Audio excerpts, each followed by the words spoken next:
नमस्कार साथियों, एक बार फिर से आप सभी का हार्दिक स्वागत है। जैसा कि आप सभी को पता है, अपने राजस्थान बजट और राजस्थान इकोनॉमिक सर्वे की क्लासें चल रही हैं निरंतर रूप से।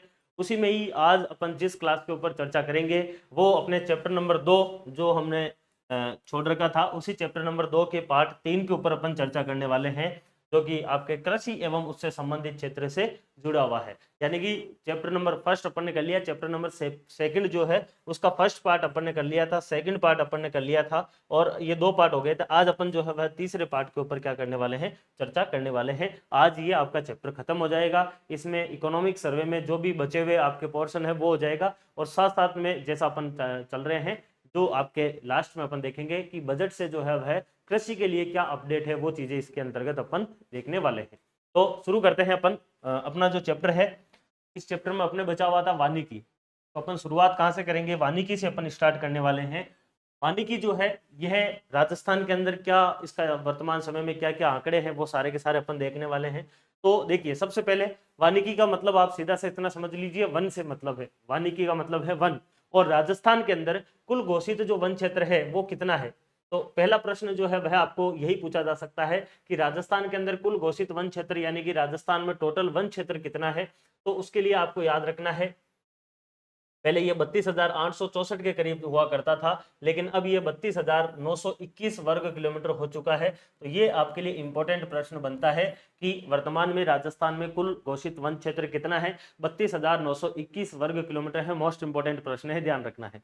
दूसरा प्रश्न आता है कि राज्य के ये जो कुल घोषित वन है, ये राजस्थान के कुल भौगोलिक क्षेत्र जो है उसका कितना प्रतिशत है, ये आपके सेकंड प्रश्न पूछा जाता है। तो इसको जब राजस्थान के क्षेत्रफल जो कि आपके 342,239.74 वर्ग किलोमीटर है, उसका जब परसेंटेज या फिर प्रतिशत निकालते हैं तो ये कितना निकल कर आता है, यह निकल कर आता है 9.61%। कितना आता है, 9.61% निकल के आता है। अगेन ये भी एक इंपॉर्टेंट प्रश्न आपके बन जाता है।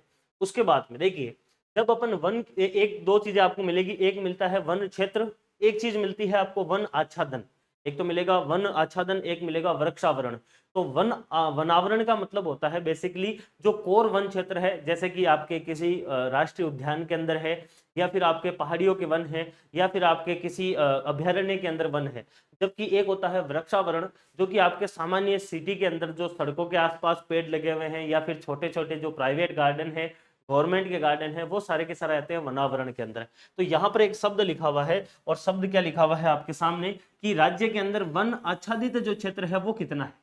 तो वन आच्छादित क्षेत्र का मतलब हो गया जो राजस्थान के अंदर कोर वन जो है वह कितना है, और कोर वन जो है वह राजस्थान के अंदर कितना आता है, 4.87% निकल कर आता है। कितना आता है, 4.87% निकल कर आता है, जो कि राजस्थान के कुल क्षेत्रफल का है लगभग 4.87। तो पहला आंकड़ा तो है राजस्थान में ऑल ओवर वन कितने हैं, तो 32,921 वर्ग किलोमीटर है, जो कि राजस्थान के कुल क्षेत्रफल का कितना है, 9.61% है। दूसरा प्रश्न हो गया। तीसरा प्रश्न आपको पूछा जाएगा कि राजस्थान में वन आच्छादन कितना। वन आच्छादन का मतलब है कि कोर वन जो है वह राजस्थान में कितना है, तो वह 4.87% निकल कर आता है। तो तीन चीजें तो आपके यह हो जाती है। अब अगर अपन बात करना चाहें, तो आप सभी को पता है कि प्रत्येक 2 वर्ष के अंदर जो है वह आपके जो भारतीय वन सर्वेक्षण है, जो आपके देहरादून में स्थित है, उस भारतीय वन सर्वेक्षण के द्वारा हर 2 वर्ष के अंदर एक रिपोर्ट जारी की जाती है। 2023 की रिपोर्ट अभी तक आई नहीं है। यहाँ पर जो 2021 की रिपोर्ट है उसी के आंकड़े जो है वह आर्थिक समीक्षा के अंदर दिए हुए हैं, और उसमें यह बताया गया है कि ये जो वन आच्छादित क्षेत्र है, इस क्षेत्र के अंदर कितना वृद्धि हुई है। तो ये आपके लिए अगला एक इंपॉर्टेंट प्रश्न बनता है कि वन रिपोर्ट 2021 के अनुसार राजस्थान के अंदर वन आच्छादित क्षेत्र में कितने प्रतिशत की जो है वह वृद्धि हुई है। तो अगला ये आपके इंपॉर्टेंट प्रश्न बनता है, जिसके अंतर्गत आता है 25.45 वर्ग किलोमीटर की क्या होती है आपके वृद्धि देखने को मिलती है। ये अगेन एक और इंपॉर्टेंट प्रश्न आपके सामने आता है। तो यहाँ पर आपके सामने 4 प्रश्न आ चुके हैं। ऑल ओवर वन क्षेत्र कितना है, राजस्थान के क्षेत्रफल का कितना है, वन आच्छादन राजस्थान के क्षेत्रफल का कितना है। 2021 की रिपोर्ट के अनुसार राजस्थान के अंदर वन आच्छादित क्षेत्र के अंदर वृद्धि जो है वह कितनी आती है। तो 2-4 प्रश्न तो ये हो गए। अब अतिरिक्त कुछ फैक्चुअल चीजें लिखी हुई है जहां से कभी कभी प्रश्न बन जाता है, तो वो भी आपको ध्यान होना चाहिए। जैसे कि संयुक्त वन प्रबंधन कार्यक्रम, एक कार्यक्रम चल रहा है जो कि क्या करता है, वन का प्रबंधन करता है, यानी कि किस प्रकार से वनावरण को या फिर वृक्षावरण को या वन आच्छादन को बढ़ाया जा सकता है। तो उस वन प्रबंधन कार्यक्रम के तहत लगभग 6388 जो गांव है उनके अंदर, ग्राम के अंदर क्या किया गया है, वन संरक्षण का और प्रबंधन का जो है वह कार्य किया गया है। वहां पर समितियां जो है वह स्थापित की गई। तो ये एक आंकड़ा है, मोटा मोटा आप ध्यान रख सकते हैं, बाकी इतना इंपॉर्टेंट नहीं है। ठीक है, अगला आता है आपके औषधीय जो पौधे हैं। आप सभी को पता है कोरोना काल के अंदर गिलोय है या फिर तुलसी है, अश्वगंधा है, ठीक है ना, इनका बहुत ज्यादा प्रोडक्ट की डिमांड बढ़ गई थी और लोगों ने घरों के अंदर जो है वह गिलोय के, इनके अश्वगंधा के पेड़ जो पौधे थे वो लगाने शुरू कर दिए थे। तो सरकार ने कोरोना जैसी परिस्थिति को देखते हुए इनके महत्व को समझा और फिर सरकार ने क्या किया, इनके लिए जो है वह स्पेशली जो औषधीय पौधे हैं उनके संरक्षण का कार्य किया। और उसके लिए राजस्थान के अंदर या फिर राज्य के अंदर 21 औषधीय पौधे संरक्षित क्षेत्र के अंदर जो है वह क्या किए गए, आपके स्थापित किए गए। यानी कि कितने क्षेत्र थे, आपको बस यही पूछा जा सकता है एग्जाम में। तो 21 या फिर 21 जो है वह औषधीय पौधे के संरक्षित क्षेत्र जो है उसके अंदर स्थापित किए गए थे। ये इसके अंतर्गत एक कार्य किया गया है। तो मोटा मोटा ध्यान रख सकते हो, बाकी इतना इंपॉर्टेंट ये भी नहीं है। अब देखिए ये आपके लिए थोड़ा सा इंपॉर्टेंट है, वनडे एग्जाम के अंदर जो है वह आपके लिए डायरेक्ट प्रश्न बनता है यहाँ से और सीधा आपको पूछता है कि राजस्थान के अंदर, जैसे पहला प्रश्न आता है कि राजस्थान के अंदर टोटल जो है वह राष्ट्रीय उद्यान या फिर नेशनल पार्क कितने हैं, तो 3 नेशनल पार्क जो है वह राजस्थान में आते हैं। दूसरा प्रश्न पूछता है कि राजस्थान के अंदर वन्य जीव अभ्यारण्य कितने हैं, तो 27 जो है वह वन्य जीव अभ्यारण्य है। तीसरा प्रश्न आ सकता है राजस्थान के अंदर टाइगर रिजर्व कितने हैं, तो 4 पहले टाइगर रिजर्व हुआ करते थे, चौथा जो है वह आपके रामगढ़ विस्तारी बना था और 5वां हाल ही में जो है वह धौलपुर और करौली के नाम से 5वां जो है वह टाइगर रिजर्व बना दिया है। तो राजस्थान के अंदर वर्तमान में टाइगर रिजर्व कितने हैं, तो 5 है। तो सबसे ज्यादा जो प्रश्न पूछा जाता है या तो ये पूछा जाता है, तो ये तो इंपॉर्टेंट है, बाकी सारे इंपॉर्टेंट है।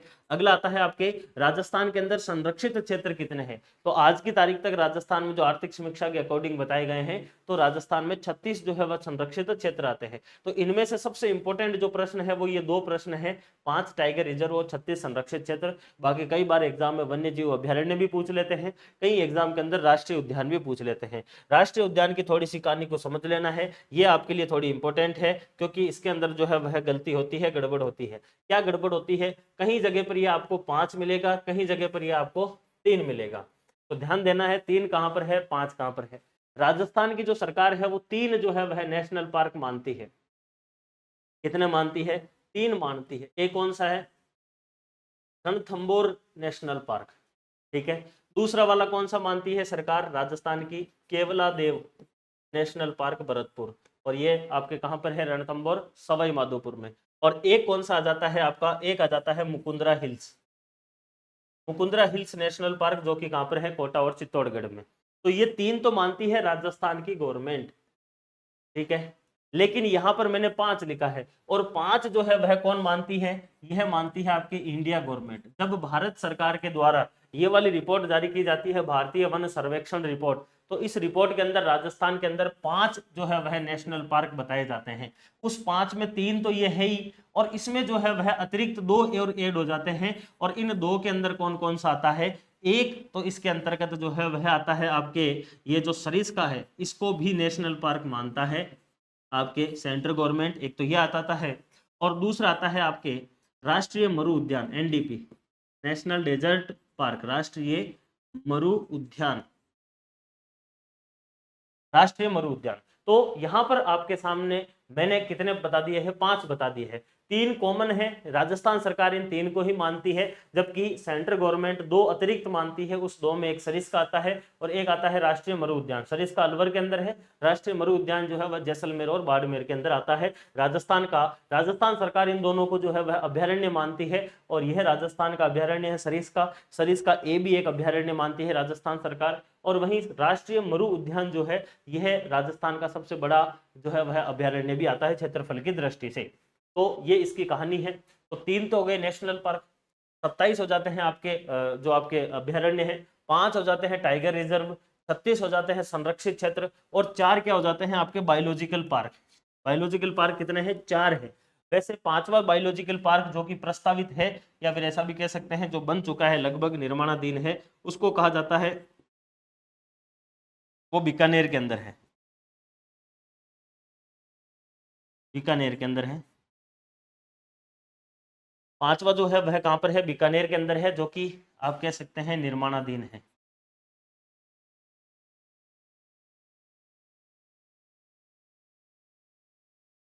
ठीक है, निर्माणाधीन है बीकानेर के अंदर पांचवा। बाकी आपके चार जो है वह दिए हुए हैं इसके अंदर, तो आपको चार ही बताने हैं। अगर एग्जाम में आपको डायरेक्टली पूछा जाए कि राजस्थान में कितने बायोलॉजिकल पार्क है, आपको आंसर देना है चार, क्योंकि चार आर्थिक समीक्षा में दिए हुए हैं। अगर पूछे संरक्षित क्षेत्र कितने हैं, 36, टाइगर रिजर्व कितने हैं, 5, वन्य जीव अभ्यारण्य कितने हैं, 27, राष्ट्रीय उद्यान कितने हैं, 3। इस प्रकार से आपको एग्जाम के अंदर पूछा जाएगा। अब अगला जो है वह आता है आपके राजस्थान गवर्नमेंट के द्वारा जो है वह एक घोषणा की गई थी योजना की, जिसको कहा जाता है टॉफर योजना, TOFIR, टॉफिर या फिर टॉफर भी कह देते हैं इसको, टॉफर योजना। कई जगह पर टॉफर भी मिलता है, कई जगह टॉफर भी मिलता है। तो ट्री आउटसाइड फॉरेस्ट इन राजस्थान क्या है, ट्री आउटसाइड फॉरेस्ट इन राजस्थान के नाम से एक स्कीम शुरू की गई है, ट्री आउटसाइड फॉरेस्ट योजना, जिसको टॉफिर कहा जाता है, ट्री आउटसाइड फॉरेस्ट इन राजस्थान। इस मिशन का क्या, इस योजना का मुख्य क्या उद्देश्य है, तो 2023-24 के अंदर जो है वह आपके ये योजना शुरू की गई है। इस योजना का मुख्य एक ही उद्देश्य है, जो राजस्थान सरकार के द्वारा पहले एक मिशन शुरू किया गया था, जिसका नाम था ग्रीनिंग एंड रीवाइल्डिंग मिशन, यानी कि हम किस प्रकार से जो है वह ग्रीनरी को या फिर हम वन आच्छादन को कैसे बढ़ा सकते हैं। तो इसका मुख्य उद्देश्य जो है वह क्या है, यह आपको एग्जाम में पूछा जा सकता है। तो इसका मुख्य उद्देश्य वनस्पति आवरण जो है उसको बढ़ाना और वन क्षेत्र के बाहर जो है वह क्या करना, हरियाली स्थापित करना। और क्या करना है, वन क्षेत्र के बाहर हरियाली को बढ़ाने के लिए जो है यह आपके क्या किया जाता है, ट्री आउटसाइड फॉरेस्ट इन राजस्थान 2023-24 के अंदर यह योजना शुरू की जाती है। इसको टॉफिर योजना भी कहा जाता है। इसका मुख्य उद्देश्य है कि जैसे मान लीजिए कि यह आपका कोर वन क्षेत्र है, यहाँ पर पूरा का पूरा वन उगे हुए हैं, तो सरकार ने यह कहा कि क्यों यहाँ पर क्लाइमेट जैसी है वैसी क्लाइमेट इधर आसपास भी है, तो ये जो आसपास का क्षेत्र है यहाँ पर भी हम क्या कर लेंगे, पेड़ लगा लेंगे, जिससे कि हमारा वन क्षेत्र बढ़ जाए और ग्रीनरी बढ़ जाए। तो इसी के लिए जो है वह ट्री, ट्री का मतलब हो गया पेड़, आउटसाइड का मतलब हो गया बाहर की तरफ, फॉरेस्ट, फॉरेस्ट का मतलब ये मान लीजिए ये फॉरेस्ट है, तो इस फॉरेस्ट के आउटसाइड के अंदर, इस एरिया के अंदर क्या करेंगे हम, और आपके ट्री लगाएंगे इन राजस्थान, यानी कि राजस्थान के अंदर। ये आपके टॉपिक योजना आ जाती है, जो आप समझ गए होंगे मेरे हिसाब से। ये याद रखने ना, रेड वाला ये पूछा जा सकता है एग्जाम में कि टॉपिक योजना का संबंध किससे है। अगला एक पुरस्कार आता है जिसका नाम है आपके राजीव गांधी पर्यावरण संरक्षण पुरस्कार। राजीव गांधी पर्यावरण संरक्षण पुरस्कार कब शुरू किया जाता है, ये डेट जरूर ध्यान रख लेना है। तो राजीव गांधी पर्यावरण संरक्षण पुरस्कार राजस्थान गवर्नमेंट का है, 5 जून के दिन यह पुरस्कार जो है वह दिया जाता है। अब अगला चीज आता है आपके नगर वन। अगली चीज क्या आती है, नगर वन। नगर वन का मतलब क्या हो गया, नगर का मतलब हो गया शहर, वन का मतलब हो गया वन उद्यान, यानी कि शहरी क्षेत्र के अंदर किस प्रकार से वनों को बढ़ाया जा सकता है, उसको लेकर नगर वन जो है वह आपकी स्कीम लाई गई है। इसका संबंधित मंत्रालय कौन है, तो नगर वन जो है यह बेसिकली भारत सरकार जो है, इस भारत सरकार का पर्यावरण वन एवं जलवायु परिवर्तन जो मंत्रालय है, इस मंत्रालय के तत्वाधान में इस मिशन को कह सकते हैं या फिर इस कार्यक्रम को, इस अभियान को शुरू किया गया है।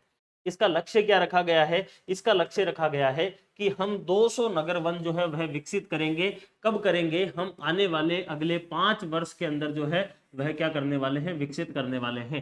तो अगले 200 वर्ष, सॉरी अगले 5 वर्ष के अंदर 200 नगर वन विकसित किए जाएंगे, जो कि शहरी क्षेत्र के अंदर होंगे। नगर वन का मतलब यही आता है। राजस्थान के अंदर जो है वह इन 200 में से कितने रहने वाले हैं, तो राजस्थान के अंदर जो है वह 14 नगर वन जो है वह आपके इसके अंतर्गत बनाए जाएंगे। कितने, 14 बनाए जाएंगे। लक्ष्य क्या है, अगला 5 वर्ष है।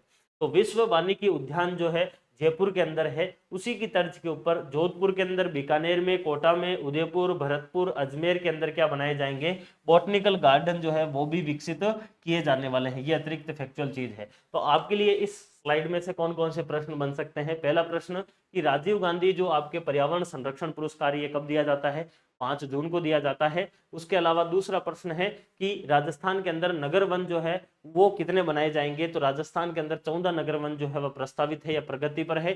200 नगर वन अगले 5 सालों में बनाने का लक्ष्य रखा गया है। अगले कुछ फैक्चुअल चीजें आती है छोटी छोटी, जो आपको एग्जाम के दृष्टिकोण से जो है वह इंपॉर्टेंट आती है। सीधा पूछा जा सकता है लव कुश वाटिका जो है वह कौन से स्तर पर बनाई जाएगी। तो लव कुश वाटिका जो होती है ये बेसिकली डिस्ट्रिक्ट लेवल के ऊपर बनाई जाएगी, और प्रत्येक जिले के अंदर, राजस्थान के प्रत्येक जिले के अंदर 2 लव कुश वाटिका जो है यह विकसित की जाने वाली है, पहली चीज। दूसरी चीज, इससे मतलब क्या होगा, इसका मतलब होगा इको टूरिज्म, यानी कि जो आपके एनवायरनमेंट है, जो आपके इकोलॉजी है, जो आपके जैव विविधता है, या फिर जो पर्यावरण है, उसके माध्यम से जो है वह टूरिज्म को बढ़ाना, ये इको टूरिज्म कहलाता है। और राजस्थान के हर जिले के अंदर 2 लव कुश वाटिका बनाई जाएगी। आपको केवल इतना ही ध्यान रखना है, बाकी आपके एग्जाम में प्रश्नों इसमें से और कुछ नहीं पूछेगा, सीधा यही पूछेगा कौन से स्तर पर बनेगा। उसके बाद में अगला आता है घर घर औषधि योजना। आप सभी को पता है एसआई के अंदर ये प्रश्न भी पूछा गया था 2021 के अंदर जीके के पेपर में, कि घर घर औषधि योजना के अंदर कौन सी औषधि शामिल नहीं है। प्रश्न तो ये आया था एग्जाम के अंदर। बाकी आपके लिए इसमें इंपॉर्टेंट सारे चीजें हैं। देखिए, पहली चीज आपको पूछी जा सकती है कि योजना कब शुरू की गई है। 1 अगस्त 2021 को की गई है, क्योंकि वैसे ये योजना जो है वह अशोक गहलोत जी ने शुरू की थी, विपक्ष के द्वारा जो है वह शुरू की गई, इसलिए संभावना कम ही रहती है कि दूसरी सरकार की योजनाएं पूछी जाए इस वाली सरकार के द्वारा। लेकिन फिर भी इंपॉर्टेंट योजना है, इसलिए आपको इसमें क्या करना है, ध्यान रखना है। तो पहला तो हो गया 1 अगस्त 2021 के दिन इस योजना की शुभारंभ होता है। दूसरा, इसको एक फ्लैगशिप योजना के तहत शुरू किया गया, क्योंकि इस समय जो है वो कोरोना काल अपने चरम के ऊपर था, और कोरोना से निपटने के लिए कुछ ऐसी औषधियां थी जो कि आपके आयुर्वेद ने बताया कि इनके उपयोग से कोरोना के अंदर जो है वह जो इसकी वृद्धि दर है उसको रोका जा सकता है, जो इम्यूनिटी सिस्टम है उसको बढ़ाया जा सकता है। और उसमें कौन कौन सी जो है वह आपके दवाइयां जो थी, या फिर कह सकते औषधियां थी, तो उसमें एक तो थी तुलसी, एक थी गिलोय, एक थी अश्वगंधा और एक थी कालमेघ।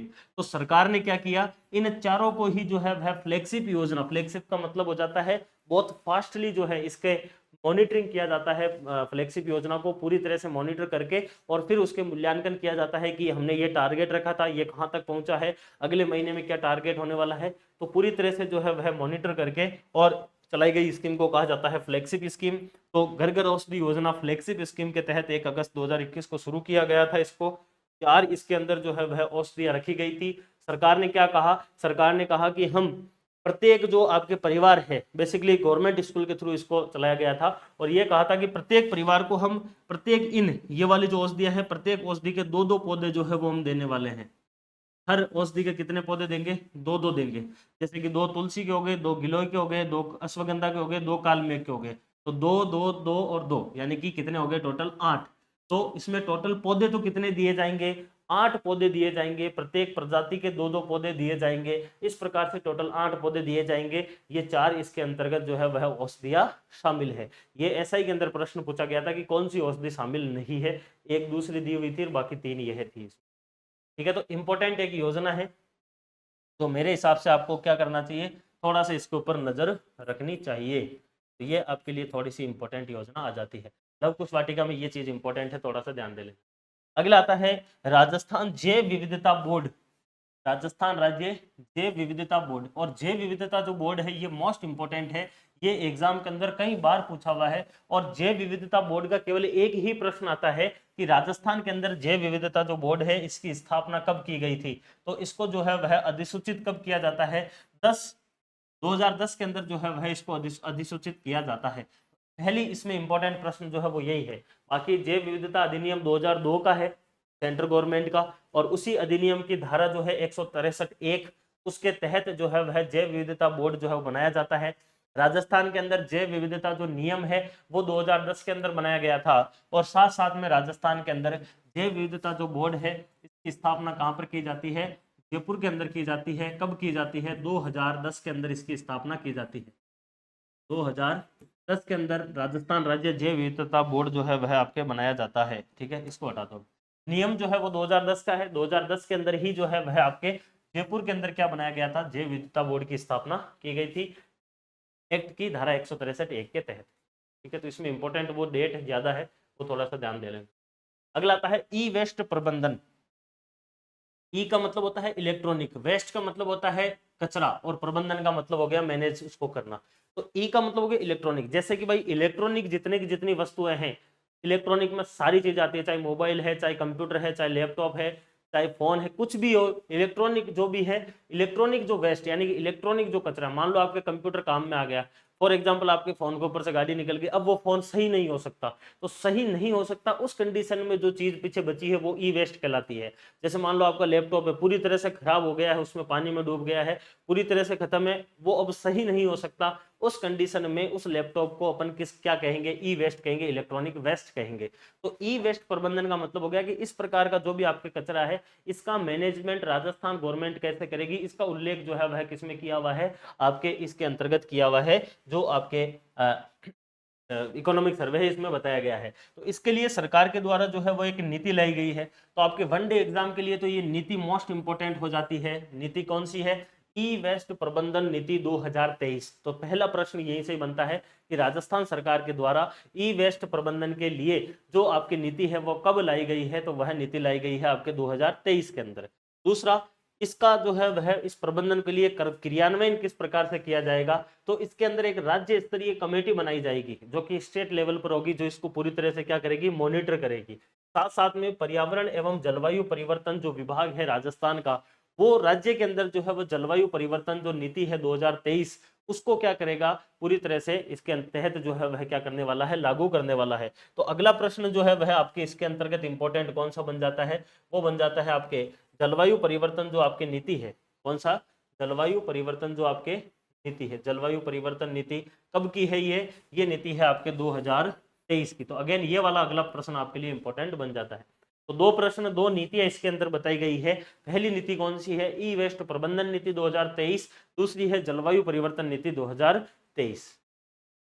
अगला आता है आपके टॉपिक सहकारिता। ये भी कृषि से ही जुड़ा हुआ एक पॉइंट है आपके, सहकारिता इंपॉर्टेंट है। यहाँ से प्रश्न किस प्रकार के पूछे जाते हैं वो भी मैं बता देता हूं आपको। इसमें से जो है वो संख्या वाले प्रश्न ज्यादा आते हैं। इंपॉर्टेंट है सहकारिता। देखिए सहकारिता का टॉपिक अपने आरएस प्री के अंदर, आरएस मेंस के अंदर भी लिखा हुआ रहता है, एसआई में भी रहता है, और सहकारिता जो कोऑपरेटिव है ये आपके सीईटी के अंदर भी लिखा हुआ है। तो कई जगह पर आपको सहकारिता का टॉपिक मिलेगा। और इसमें प्रश्न कैसा बनता है, इकोनॉमिक सर्वे से। जैसे कि पहला प्रश्न आपको पूछेगा कि राजस्थान के अंदर सहकारी संघों की संख्या कितनी है, तो पहला प्रश्न तो यही आ जाएगा कि राजस्थान में टोटल सहकारी जो संघ है वो कितने हैं, 23 है। दूसरा आता है मिल्क यूनियन, राजस्थान के अंदर मिल्क यूनियन कितने हैं, तो वो आपके कितने हैं, 24 मिल्क यूनियन है। जो इंपॉर्टेंट होगा वो मैं बता दूंगा। उपभोक्ता थोक भंडार, राजस्थान के अंदर उपभोक्ता थोक भंडार कितने हैं, तो राजस्थान के अंदर 38 जो है वह आपके उपभोक्ता थोक भंडार आते हैं। प्राथमिक कृषि ऋण दात्री सहकारी समिति, यानी कि राजस्थान के अंदर बेसिकली किसानों को अगर ऋण लेना होता है तो उसके अंदर बेसिकली त्रिस्तरीय एक स्ट्रक्चर होती है, और उसमें प्राथमिक स्तर के ऊपर जो आपकी समिति होती है जो ऋण के लिए फॉर्म लेती है वो कहलाती है आपके प्राथमिक कृषि ऋण दात्री सहकारी समिति, जो कितनी है आपके 8273 है। उसके बाद में आता है सामान्य क्रय विक्रय समिति, जो आपके कितनी है, 278 है। ठीक है। उसके बाद आती है सहकारी समितियां, प्रदेश के अंदर कितनी पंजीकृत है टोटल सहकारी समितियां, तो वो है 41,419। उसके बाद आता है केंद्रीय सहकारी बैंक, इसको बोला जाता है सेंट्रल कोऑपरेटिव बैंक, सीसीबी। तो क्या बोलते हैं, सीसीबी बोला जाता है। अभी अपन देखेंगे आगे अगर इसमें ऋण वाला है। बेसिकली किसानों को जब राजस्थान में ऋण लेना होता है तब वह ग्राम पंचायत या फिर पंचायत समिति या तहसील स्तर के ऊपर एक संस्था होती है जिसका नाम होता है पैक्स, नाम से एक संस्था होती है। इस पैक्स के पास में जो है वह अपना फॉर्म देते हैं। पैक्स जो है वह उस फॉर्म को क्या करती है, चेक करने के लिए देती है सीसीबी को, जो कि डिस्ट्रिक्ट लेवल की एक संस्था है जिसको बोलते हैं सेंट्रल कोऑपरेटिव बैंक। और इस सीसीबी के पास में जो है ये जाता है। और राजस्थान के अंदर टोटल सीसीबी जो है वह कितनी है, राजस्थान के अंदर टोटल सीसीबी जो है वह है 29। वर्तमान में 29 जो है वह राजस्थान के अंदर सीसीबी आती है। और यह सीसीबी जो है वह चेक कर लेती है कि सारी की सारी चीजें ओके है, फिर ये इस फॉर्म को किसके पास में भेजती है, यह भेजती है आपके अपेक्स के पास में। इसके पास में अपेक्स के पास में भेजती है। और अपेक्स की स्थापना 1957 के अंदर होती है। और इसका मुख्यालय कहाँ पर है, जयपुर के अंदर इसका मुख्यालय आता है अपेक्स का। और अपेक्स जो है यह पैसे किससे लेती है, ये लेती है आपके नाबार्ड से। NABARD national bank for agriculture development जो आपके संस्था आती है, जो कि एग्रीकल्चर के लिए विशेष रूप से और रूरल डेवलपमेंट के लिए ऋण देती है। इस संस्था के द्वारा ऋण दिया जाता है अपेक्स को। अपेक्स उस ऋण को जो है वह किसके पास में पहुंचाती है, पैक्स के पास में, और पैक्स उसको किसको देता है, आपके किसान को देता है। तो किसान को अगर ऋण लेना होता है अल्पकालीन और मध्यमकालीन ऋण, तो उसके लिए त्रिस्तरीय व्यवस्था है। पहले नंबर पर पैक्स आती है, दूसरे नंबर पर सीसीबी आती है, तीसरे नंबर पर अपेक्स आती है। तो ये 3 स्तरीय संस्थाएं हैं। इसमें जो आपके ये सीसीबी है ये आपके डिस्ट्रिक्ट लेवल पर होती है, जिला स्तर के ऊपर होती है। और राजस्थान के अंदर जो सीसीबी की संख्या है वो कितनी है, 29 सीसीबी है राजस्थान के अंदर। और उसके बाद में आता है आपके प्राथमिक सहकारी भूमि विकास बैंक। ये वाली जो स्ट्रक्चर है, ये स्ट्रक्चर आती है जब किसान को ऋण लेना होता है अल्पकालीन और मध्यमकालीन। जब किसान को दीर्घकालीन ऋण लेना होता है, लंबे समय का ऋण लेना होता है, तब किसान को ऋण लेने के लिए डिस्ट्रिक्ट लेवल पर जाना होता है। और वहां पर जो है वह पहली संस्था होती है जिसका नाम होता है प्राथमिक सहकारी भूमि विकास बैंक, और इसके द्वारा जो है वह ऋण दिया जाता है। ठीक है ना। तो ये राजस्थान के अंदर टोटल कितनी है, 36 है, यानी कि 36 है। तो आपके लिए जो इंपॉर्टेंट प्रश्न है वो इसके अंतर्गत आ जाते हैं। इसमें दीर्घकालीन ऋण भी जो है वह उपलब्ध करवाती है। तो आपके लिए जो मोस्ट इंपॉर्टेंट जो चीजें आपको याद रखनी है, उसमें एक तो आपको उपभोक्ता थोक भंडार याद रखने हैं, 38 होते हैं राजस्थान के अंदर वर्तमान में। केंद्रीय सहकारी बैंक सीसीबी कितने हैं, 29 है। प्राथमिक सहकारी भूमि विकास बैंक कितने हैं, 36 है। ये आपको इसके अंतर्गत याद रखने हैं, 3 फैक्चुअल चीजें। अगला आ जाते हैं अपन, अगली चीज है अपनी 0% ब्याज दर पर लघु अवधि जो है उसके कृषि ऋण, यानी कि 0% ब्याज के ऊपर मिलेंगे। और क्या मिलने वाले हैं, लघु अवधि के आपके कृषि ऋण मिलने वाले हैं। जब इसकी बात करते हैं तो यह योजना शुरू होती है 2012-13 के अंदर। इसके अंतर्गत क्या किया गया कि हम किसानों को क्या देंगे, कम समय के लिए ऋण देंगे, जिसके अंदर ब्याज दर जो है वह कितनी रहेगी, 0 रहने वाली है। और जो भी आपके फसली ऋण है वो निर्धारित समय के अंदर चुकाने वाले जो भी किसान हैं उनके लिए एक सब्सिडी दी जाती है। वो इस प्रकार से योजना पुरानी है इसलिए इतनी इंपॉर्टेंट नहीं है। 2018 में गहलोत जी की सरकार आने वाली थी। उस समय जो है गहलोत जी ने घोषणा करी थी कि हम राजस्थान के जो किसान हैं उन किसानों के लिए क्या करेंगे, ऋण माफी करेंगे। तो राजस्थान कृषक ऋण माफी योजना चलाई गई थी। कब चलाई गई थी, 30 नवंबर 2018 के दिन। और इस योजना की जो है वह आपके घोषणा की, जिसके अंदर जितने के जितने लघु अवधि के फसली ऋण थे वो माफ किए गए थे गहलोत जी के द्वारा। पुरानी सरकार की योजना है, याद नहीं करनी है, इतनी इंपॉर्टेंट नहीं है। राजस्थान ग्रामीण आजीविका ऋण योजना, राजस्थान ग्रामीण आजीविका जो आपके ऋण योजना है, इस योजना की अगर अपन बात करें तो नाम से ही पता चल रहा है ग्रामीण। तो ग्रामीण का मतलब हो गया कि यह राजस्थान के जो ग्रामीण दस्तकार जो कृषि है, यानी कि ग्रामीण क्षेत्र के जो आपके राजस्थान के अंदर जीवन यापन करने वाले जो भी ग्रामीण लोग हैं उनको हम ऋण देंगे। किस प्रकार से, जो भी आपके किसान लघु और सीमांत प्रकार के किसान है, ऐसे किसान है लघु और सीमांत प्रकार के किसान है, उनके परिवारजनों को हम सहकारी बैंकों के माध्यम से ऋण देंगे। इतनी इंपॉर्टेंट योजना नहीं है, ज्यादा ध्यान नहीं देना। अगली आती है कृषि इंफ्रास्ट्रक्चर फंड। इस कृषि क्षेत्र के अंदर किस प्रकार से आधारभूत संरचना को, इंफ्रास्ट्रक्चर को डेवलप किया जा सकता है, उसके लिए आपके एक अलग से ही जो है वो फंड बनाया गया, जिसका नाम जो है वह आता है कृषि इंफ्रास्ट्रक्चर फंड। इंपॉर्टेंट है, थोड़ा ध्यान देना है इस पे। कृषि इंफ्रास्ट्रक्चर फंड, इस कृषि इंफ्रास्ट्रक्चर फंड जो है इसकी घोषणा कब की गई, 15 मई 2020 के दिन इसकी घोषणा की गई। पहली चीज तो ये आ जाती है। दूसरी चीज, इस फंड को कितना रखा जाएगा, तो फंड की साइज है 1 लाख करोड़ रुपए। कितनी है, 1 लाख करोड़ जो है वह आपके फंड हो जाता है। दूसरा, राजस्थान नोडल विभाग जो है, इसका राजस्थान के अंदर जो नोडल विभाग रहेगा, यानी कि राजस्थान में इसके लिए जो कार्य करने वाली जो आपके एक प्रकार से कह सकते हैं विभाग जो है वो कौन सा है, तो सहकारिता विभाग जो है वह इसके अंतर्गत राजस्थान में काम करने वाला है। तो आपके लिए जो प्रश्न है इसमें ये तीनों ही इंपॉर्टेंट है कि कृषि क्षेत्र में इंफ्रास्ट्रक्चर फंड कितना बनाया जाएगा, 1 लाख करोड़ का बनाया जाएगा। किसके द्वारा बनाया जाएगा, सेंट्रल गवर्नमेंट के द्वारा बनाया जाएगा। कब बनाया गया ये फंड, 15 मई 2020 को बनाया गया। राजस्थान के अंदर जो है इसके लिए नोडल विभाग कौन होगा, तो राजस्थान के अंदर सहकारिता विभाग जो है वह इसके लिए नोडल विभाग रहने वाला है। इस प्रकार से आपको इसके अंदर ये 3 चीजें ध्यान रखनी है। अगला आता है प्रधानमंत्री किसान पोर्टल, पीएम किसान पोर्टल।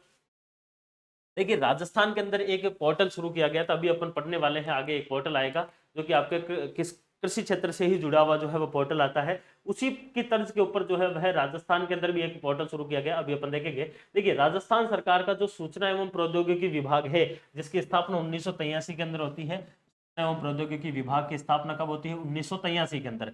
इसके द्वारा प्रधानमंत्री जो किसान सम्मान निधि योजना है, जो पीएम किसान सम्मान निधि, जो कि बेसिकली पहले 6,000 रुपए दिए जाते थे, बाद में 10,000 कर दिए गए, कि सालाना जो है वह हम प्रत्येक भूमि के मालिक जो है, जिसके पास में थोड़ी बहुत जमीन भी अगर है, तो उस किसान को हम क्या देने वाले हैं, सालाना रुपए देंगे। ये मोदी जी ने घोषणा करी थी प्रधानमंत्री किसान सम्मान निधि के तहत। तो उस घोषणा के तहत पैसे प्राप्त करने के लिए जो आप फॉर्म लगाओगे, उस फॉर्म के लिए जो है वह प्रधानमंत्री किसान सम्मान निधि जो योजना है, इस योजना के तहत जो भी आपके पंजीकृत एवं सत्यापन, यानी कि जिन किसानों के द्वारा फॉर्म भरा गया है वो किसान, और उनको वेरीफाई करने के लिए जो है वह एक पोर्टल शुरू किया गया है। उस पोर्टल का नाम क्या है, किसान सेवा पोर्टल जो है वह आपके राजस्थान के अंदर शुरू किया गया है। इसी प्रकार से, ठीक है ना, तो पीएम किसान जो आपके पोर्टल है, ये बेसिकली पीएम किसान जो सम्मान निधि योजना है, उसके लिए सेंट्रल गवर्नमेंट के द्वारा ये पोर्टल बनाया गया है। उसी की तर्ज के ऊपर राजस्थान सरकार के द्वारा किसान सेवा पोर्टल बनाया गया है।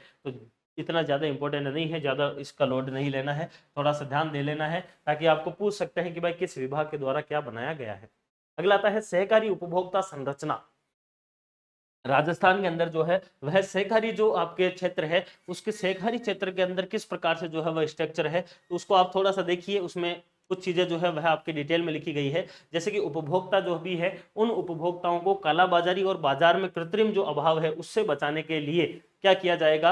राजस्थान के अंदर जो है वह आपके उपभोक्ताओं के लिए केंद्र स्थापित किए गए हैं, जिसको कहा जाता है जिला उपभोक्ता केंद्र, यानी कि इसको क्या कह देते हैं, जिला उपभोक्ता होलसेल भंडार जो पंजीकृत है वह कितने हैं आपके भंडार, 36 भंडार है, और 33 जो है वह राजस्थान में क्या है, जिला स्तर के ऊपर कार्यरत है। यानी कि राज्य के अंदर जो है वह उपभोक्ता होलसेल भंडार कितने हैं, 36 है, और 33 क्या हो जाएंगे, जिला स्तर के ऊपर कार्यरत है। इसके अंदर किस संस्था के द्वारा कार्य किया जाता है, तो एक संस्था है जिसका नाम है कॉनफेड, उसके द्वारा यह सारा का सारा कार्य किया जाता है। तो कॉनफेड को भी आप इसमें ध्यान रख सकते हैं। अगला आता है जन औषधि केंद्र। देखिए ये आपके थोड़ा सा इंपॉर्टेंट है, इसमें एक ही प्रश्न पूछा जाएगा जो आपके सामने लिखा हुआ है। जन औषधि केंद्र जो है वह बेसिकली आपके जो केंद्र सरकार है उसके द्वारा बेसिकली क्या किया गया कि हम जो है वह क्या करने वाले हैं, औषधि जो है उसको उपलब्ध करवाने के लिए एक अलग से ही जो है वह एक दुकान बना देंगे, जिसको हम नाम देंगे जन औषधि केंद्र। और जन औषधि केंद्र जो है इसमें थोक उपभोक्ता जो भंडार है, उन थोक उपभोक्ता भंडारों को संचालित करने के लिए राजस्थान के अंदर जो है वह जोधपुर और झुंझुनू 2 जिलों के अंदर जो है वह थोक उपभोक्ता भंडार जो है वह संचालित किया जा रहा है। इसी प्रकार से एक जयपुर के अंदर है जो कि कॉनफेड के द्वारा संचालित किया जा रहा है। तो आपको इसमें मोटा मोटा ये ध्यान रखना है कि राजस्थान के अंदर जो है वह जन औषधि जो आपके केंद्र है या फिर जन औषधि जो भंडार है वह बेसिकली कहाँ पर चल रहे हैं, तो जोधपुर और झुंझुनू के अंदर आ रहे हैं। कौन सी संस्था चला रही है, कॉनफेड के द्वारा चलाया जा रहा है, जो कि आपके जयपुर के अंदर स्थित है। ठीक है, अगला आता है राष्ट्रीय सहकार मसाला मेला। राष्ट्रीय सहकार मसाला मेला, देखिए एक एग्जाम हुआ था जिस एग्जाम के अंदर इसकी डेट पूछी गई थी कि यह कब जो है वह किया गया था, क्योंकि आर्थिक समीक्षा की ही वहां पर डेट पूछी गई थी, इसलिए जो डेट इसमें लिखी हुई है वही डेट आपको याद रखनी है। तो 20 अप्रैल से शुरू होता है और 7 मई 2023 तक ये चलता है। कहां पर आयोजित किया जाता है, जयपुर के अंदर जो आपके जवाहर कला केंद्र है वहां पर इसका आयोजन किया जाता है। तो राष्ट्रीय सहकार मसाला मेला जो है यह अप्रैल और मई 2023 के अंदर आयोजित करवाया गया था, जयपुर के जवाहर कला केंद्र के अंदर आयोजित होता है। ये प्रश्न आपको इसके अंतर्गत जो है वह पूछा जा सकता है। अगला, राजस्थान सरकार के द्वारा दीपोत्सव मेला जो है वह आयोजित करवाया गया था। किसने करवाया था, वही संस्था जिसके द्वारा जन औषधि केंद्र जो संचालित किए जाते हैं, उसी संस्था के द्वारा, जिसका नाम क्या है, कॉनफेड है। कॉनफेड के द्वारा जो है वह जयपुर के अंदर जो है वह दीपोत्सव मेला जो है वह आयोजित किया गया था। 3 से लेकर 11 नवंबर 2023 के अंदर इसका आयोजन किया गया था। तो 2 चीजें आपको इसके अंतर्गत क्या रखनी है, याद रखनी है। पहला, जयपुर के अंदर कॉनफेड के द्वारा दीपोत्सव मेला आयोजित करवाया गया और 3 से 11 नवंबर 2023 तक आयोजित करवाया गया था। ठीक है, उसके बाद में एक योजना आती है, क्योंकि योजना जो है यह गहलोत जी सरकार की है, तो वो सरकार जा चुकी है, तो संभावना कम है कि इसमें पूछा जाए, लेकिन फिर भी आपको ध्यान रखना है। योजना का नाम है अन्नपूर्णा फूड पैकेट योजना। अन्नपूर्णा फूड पैकेट योजना जो है यह बेसिकली बजट 2023-24 के अंदर इसकी घोषणा की गई थी। योजना जो है यह गहलोत जी ने, आप सभी को पता होगा कि जब चुनाव आ रहे थे उससे जस्ट पहले एक योजना लॉन्च की थी, जिसमें एक थैला दे रहे थे, उस थैले के अंदर कुछ मसाले वगैरह, तेल वगैरह ऐसी चीजें थी, नमक वगैरह। तो वो इस योजना को, वही योजना है ये। योजना के बारे में आपको मैं डिटेल में बता देता हूँ थोड़ा सा, क्योंकि संभावना कम है कि पूछे जाए, लेकिन फिर भी इंपॉर्टेंट है, क्योंकि इस प्रकार की योजनाएं जो कि राजस्थान के सामाजिक क्षेत्र से या फिर आपके एक प्रकार से सामाजिक विकास से जुड़ी हुई होती है, वो कई बार पूछ ली जाती है। जैसे कि इसके अंदर लक्ष्य क्या रखा गया था, इसमें यह लक्ष्य रखा गया था कि हम हर महीने क्या करने वाले हैं, हर महीने हम 1 करोड़ परिवार को क्या देंगे, हम अन्नपूर्णा फूड पैकेट देंगे। क्या देने वाले हैं, फूड का एक पैकेट देंगे, जिसके अंदर क्या होगा, खाने की चीजें होगी, जिससे बनाकर हम कुछ बनाकर खा सकते हैं। जैसे कि जैसे इसमें रहेगा आपके 1 किलो इसमें रहने वाली है दाल, 1-1 किलो क्या रहेगी, 1-1 किलो रहेंगे सारे के सारे, जिसमें 1 किलो दाल हो गई, 1 किलो चीनी हो गई, 1 किलो नमक हो गया। तो 3 चीजें तो होगी, 1 किलो दाल, 1 किलो नमक, 1 किलो चीनी। उसके बाद में 1 लीटर रहेगा खाद्य तेल। उसके बाद में इसमें मसाले रहेंगे, मसाले भी इसमें फिक्स किए गए हैं। जैसे कि इसके अंदर मिर्ची रहने वाली है 100 ग्राम, इसमें हल्दी रहने वाली है 50 ग्राम, और इसमें धनिया जो है वह रहने वाला है आपका 100 ग्राम। ये इसके अंतर्गत क्या किए गए थे, मसाले जो है वह फिक्स किए गए थे। तो अन्नपूर्णा फूड पैकेट योजना बजट 2023-24 की योजना है। प्रत्येक महीने 1 करोड़ परिवार को राजस्थान के अंदर फूड पैकेट देने की घोषणा की गई थी। साथ साथ में इसमें कौन कौन सी चीजें दी जाएगी, एक एग्जाम में पूछा हुआ भी है क्या क्या दिया जाएगा। तो इसमें 1 किलो दाल, 1 किलो चीनी, 1 किलो नमक, 1 लीटर इसमें दिया जाएगा खाद्य तेल, मसाले दिए जाएंगे 100 ग्राम आपके मिर्ची है, 50 ग्राम हल्दी है, 100 ग्राम धनिया है। ये आप मोटा मोटा थोड़ा सा ध्यान रख लेना है। बाकी डिटेल में इस योजना को जो है वह आपको यहाँ पर मैंने बता दिया है। फिर भी आपके एग्जाम में संभावना कम है, लेकिन फिर भी अगर प्रश्न पूछ लिया जाए तो इनसे बार आपका प्रश्न नहीं जाएगा। ठीक है, उसके बाद में आगे चलते हैं थोड़ा सा और। देखिए आगे अगर अपन चले तो आगे आपके सामने कुछ चीजें और बताई गई है। जैसे कि वर्ष 2023-24 से लेकर आपके मार्च 2024 तक, बेसिकली 1 अप्रैल 2023 से मार्च 2024 की ये बात कर रहा है। इस टाइम पीरियड के अंदर जो है वह राजस्थान के अंदर अगर अपन बात करना चाहें तो 183 जो है वह प्राथमिक कृषि साख समितियां हैं।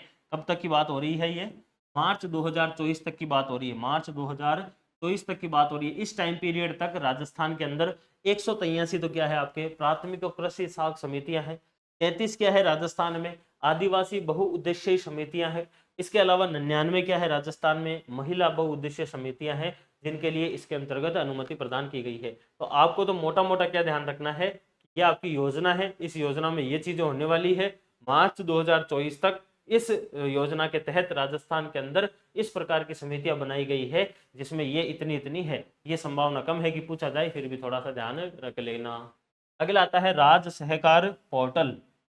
पोर्टल का नाम क्या आता है, राज्य सहकार पोर्टल। राज्य सहकार जो पोर्टल है यह बेसिकली सहकारिता विभाग के द्वारा यह पोर्टल चलाया जा रहा है। पहली चीज तो किसके द्वारा, सहकारिता विभाग के द्वारा यह पोर्टल चलाया जा रहा है।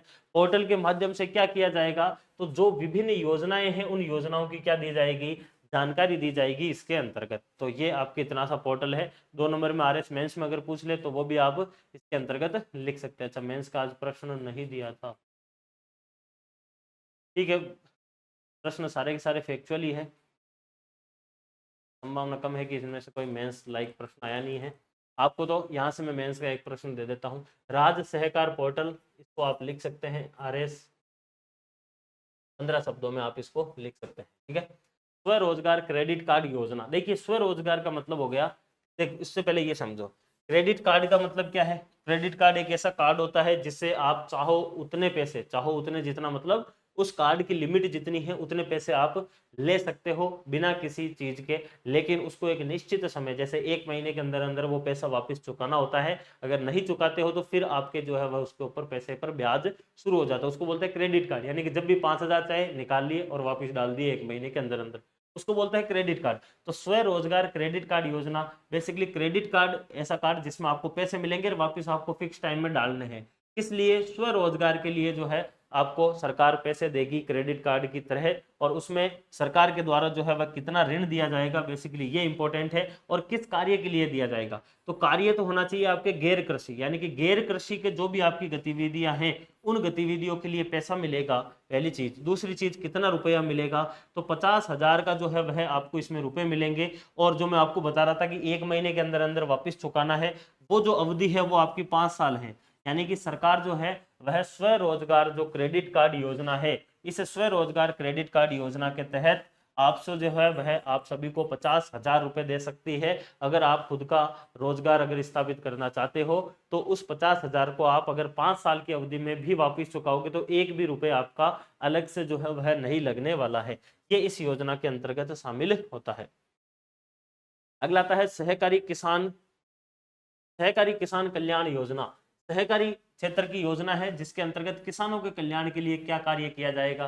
तो किसान कल्याण के अंदर बेसिकली किसानों के अंदर जो भी कृषि क्षेत्र के जो ऋण चाहिए किसानों को कि भाई मुझे पाइप खरीदनी है, मुझे बीज लाना है, या फिर मान लो कि मुझे जो है वह ट्रैक्टर लाना है, या फिर मुझे ट्रैक्टर का कोई इक्विपमेंट लाना है, इस प्रकार से कृषि से संबंधित जो भी उसको चीजें चाहिए उसके लिए जो उसको कृषि ऋण की आवश्यकता होती है, साथ साथ में उसको जो कृषि साख है उसकी जो आवश्यकताएं होती है, उनके लिए जो है वह किसान कल्याण योजना शुरू की गई है। कृषि साख का मतलब हो गया कि उसके अंदर जो भी उसका उत्पादन है या फिर बीज है या फिर खाद है उससे संबंधित चीजें आती है इसमें।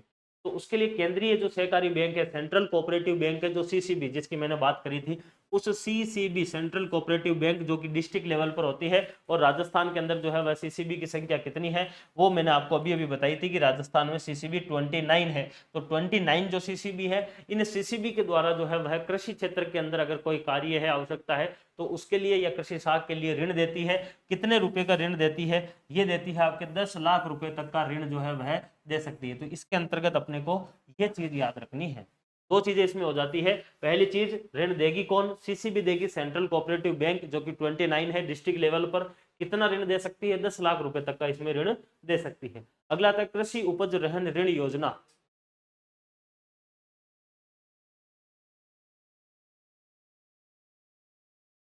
अगला आता है आपका कृषि उपज रहन ऋण। देखिए सरकार ऋण भी देती है, ऋण के साथ साथ में वापस ऋण जो है वो खरीद भी मतलब वापस चुकवा भी लेती है कि कितना आपको ऋण देना है। हमारे साथी यहाँ पर बैठे हैं, वो बोल रहे हैं कि मुझे भी जो है वो ऋण की आवश्यकता है, 10 लाख रुपए चाहिए। तो अगर आपको 10 लाख रुपए चाहिए होंगे तो उसके लिए आपको यहाँ पर एक चीज लिखी हुई है। सबसे पहले वो चीज क्या लिखी हुई है कि कृषि के लिए ऋण चाहिए। ऐसा नहीं हो कि आप ऋण ले 10 लाख का और आप जाकर जो है वो ब्लैक थार खरीद के ले आओ, तो वो उसमें नहीं बैठेगा। आपको कृषि कार्य के लिए जो है वो ऋण देने वाले, तो समझ गए होंगे मेरे हिसाब से आप अब।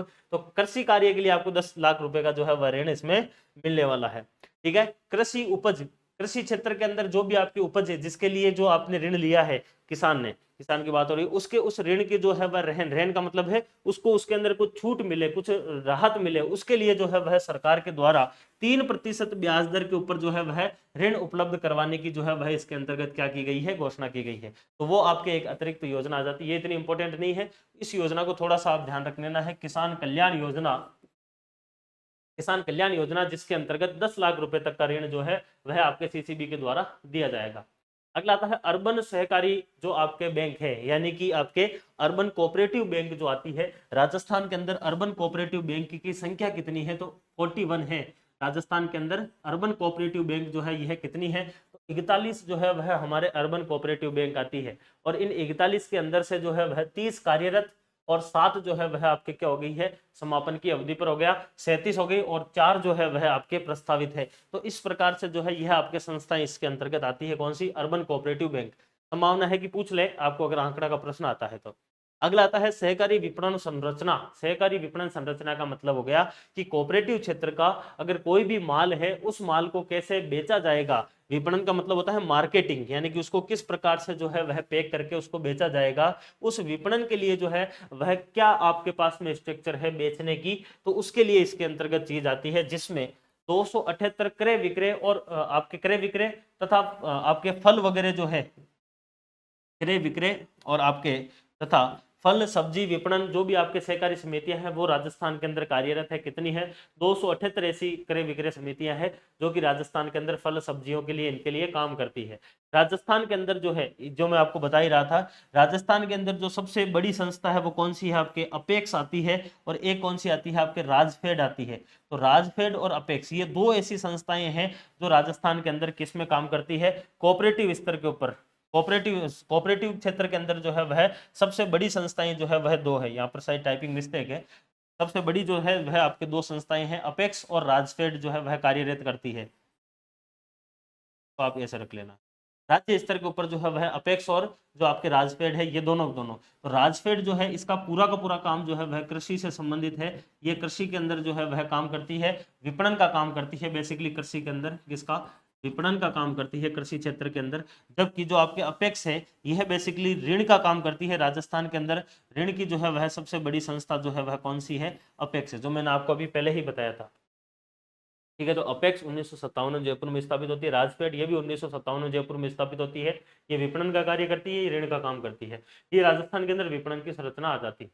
ठीक है, ये यहाँ तक जो है वह आपके इस चैप्टर यानी कि जो आपके कृषि एवं उससे संबंधित जो क्षेत्र जिसका पार्ट थर्ड अपन पढ़ रहे हैं, इस थर्ड पार्ट के अंदर जो आपके इकोनॉमिक सर्वे में अपडेट था वो अपन ने सारा का सारा देख लिया है। यहाँ पर अपन जिस चीज की चर्चा करेंगे अब कि भाई जो आपका चैप्टर था आपके कृषि एवं उससे संबंधित क्षेत्र, इस चैप्टर से जुड़ा हुआ बजट के अंदर क्या क्या कहा गया है वो बजट वाला अपडेट अपन देखने वाले हैं। तो वही अपन बजट देखेंगे जो कि हमारा 10 जुलाई 2024 को आया था। इसी चैप्टर को या फिर इसी चीज को अपन ने चैप्टर नंबर 1 के पीछे भी देखा था जो उससे संबंधित चीजें थी। तो यहां से जो अपन शुरू करेंगे वो अपन अब बजट के अंदर जो है वह कृषि एवं उससे संबंधित क्षेत्र के लिए क्या क्या बताया गया है वो अपन देखने वाले हैं। जो सबसे इंपॉर्टेंट आता है, ये मोस्ट इंपॉर्टेंट है, यहां से आपके एग्जाम के अंदर जो है वह प्रश्न 101% बनते हैं। कृषि क्षेत्र का बजट के अंदर क्या क्या कहा गया है।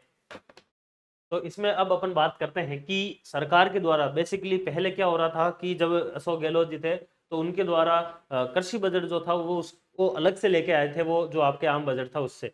तो अभी इस बार सरकार ने क्या कर दिया है, कृषि बजट को कोई अलग से पेश नहीं किया है, सारा का सारा बजट एक साथ ही लाया गया है। और बजट कितना लाया गया है आपका, 96,787.27 करोड़ रुपए जो है वह आया है। अगर अपन मोटा मोटा ध्यान रखना चाहे तो 96,000 करोड़ रुपीज ये आपके टोटल बजट है, यानी कि ये क्या है आपके बजट की साइज है। अगर इसको अपन 100% मान ले कि अगर ये आपका क्या है 100% है, तो ऐसी कंडीशन में इस 100% में से पैसे को किस किस प्रकार से डिवाइड किया गया है वो आपके लिए इंपॉर्टेंट है। तो जैसे देखिए सबसे पहला आता है कृषि अनुदान। अनुदान का मतलब होता है आपके सब्सिडी। क्या होता है, सब्सिडी। तो सब्सिडी जो है वह कितना हो गया, इसमें 30% जो है वह इस 96,000 का केवल सरकार ने सब्सिडी के लिए रखा है कि हम अनुदान देंगे। फिर आता है कृषि साख। कृषि साख का मतलब हो गया कि ऋण। सरकार के द्वारा इन पैसों में से 24%, 24.10% हिस्सा केवल और केवल किस में दिया जाएगा, आपके ऋण दिया जाएगा किसानों को, चाहे वह आपके अल्पकालीन हो, मध्यमकालीन हो या फिर दीर्घकालीन हो। और तीसरा आता है आधारभूत संरचना का विकास, यानी कि कृषि क्षेत्र के अंदर अभी अपन ने बात करी थी जो इंफ्रास्ट्रक्चर फंड की बात कर रहे थे 1,00,000 करोड़ रुपए की, उसी फंड की यहाँ पर बात हो रही है। उसी प्रकार से जो है वह इंफ्रास्ट्रक्चर के ऊपर खर्च किया जाएगा 15.42%।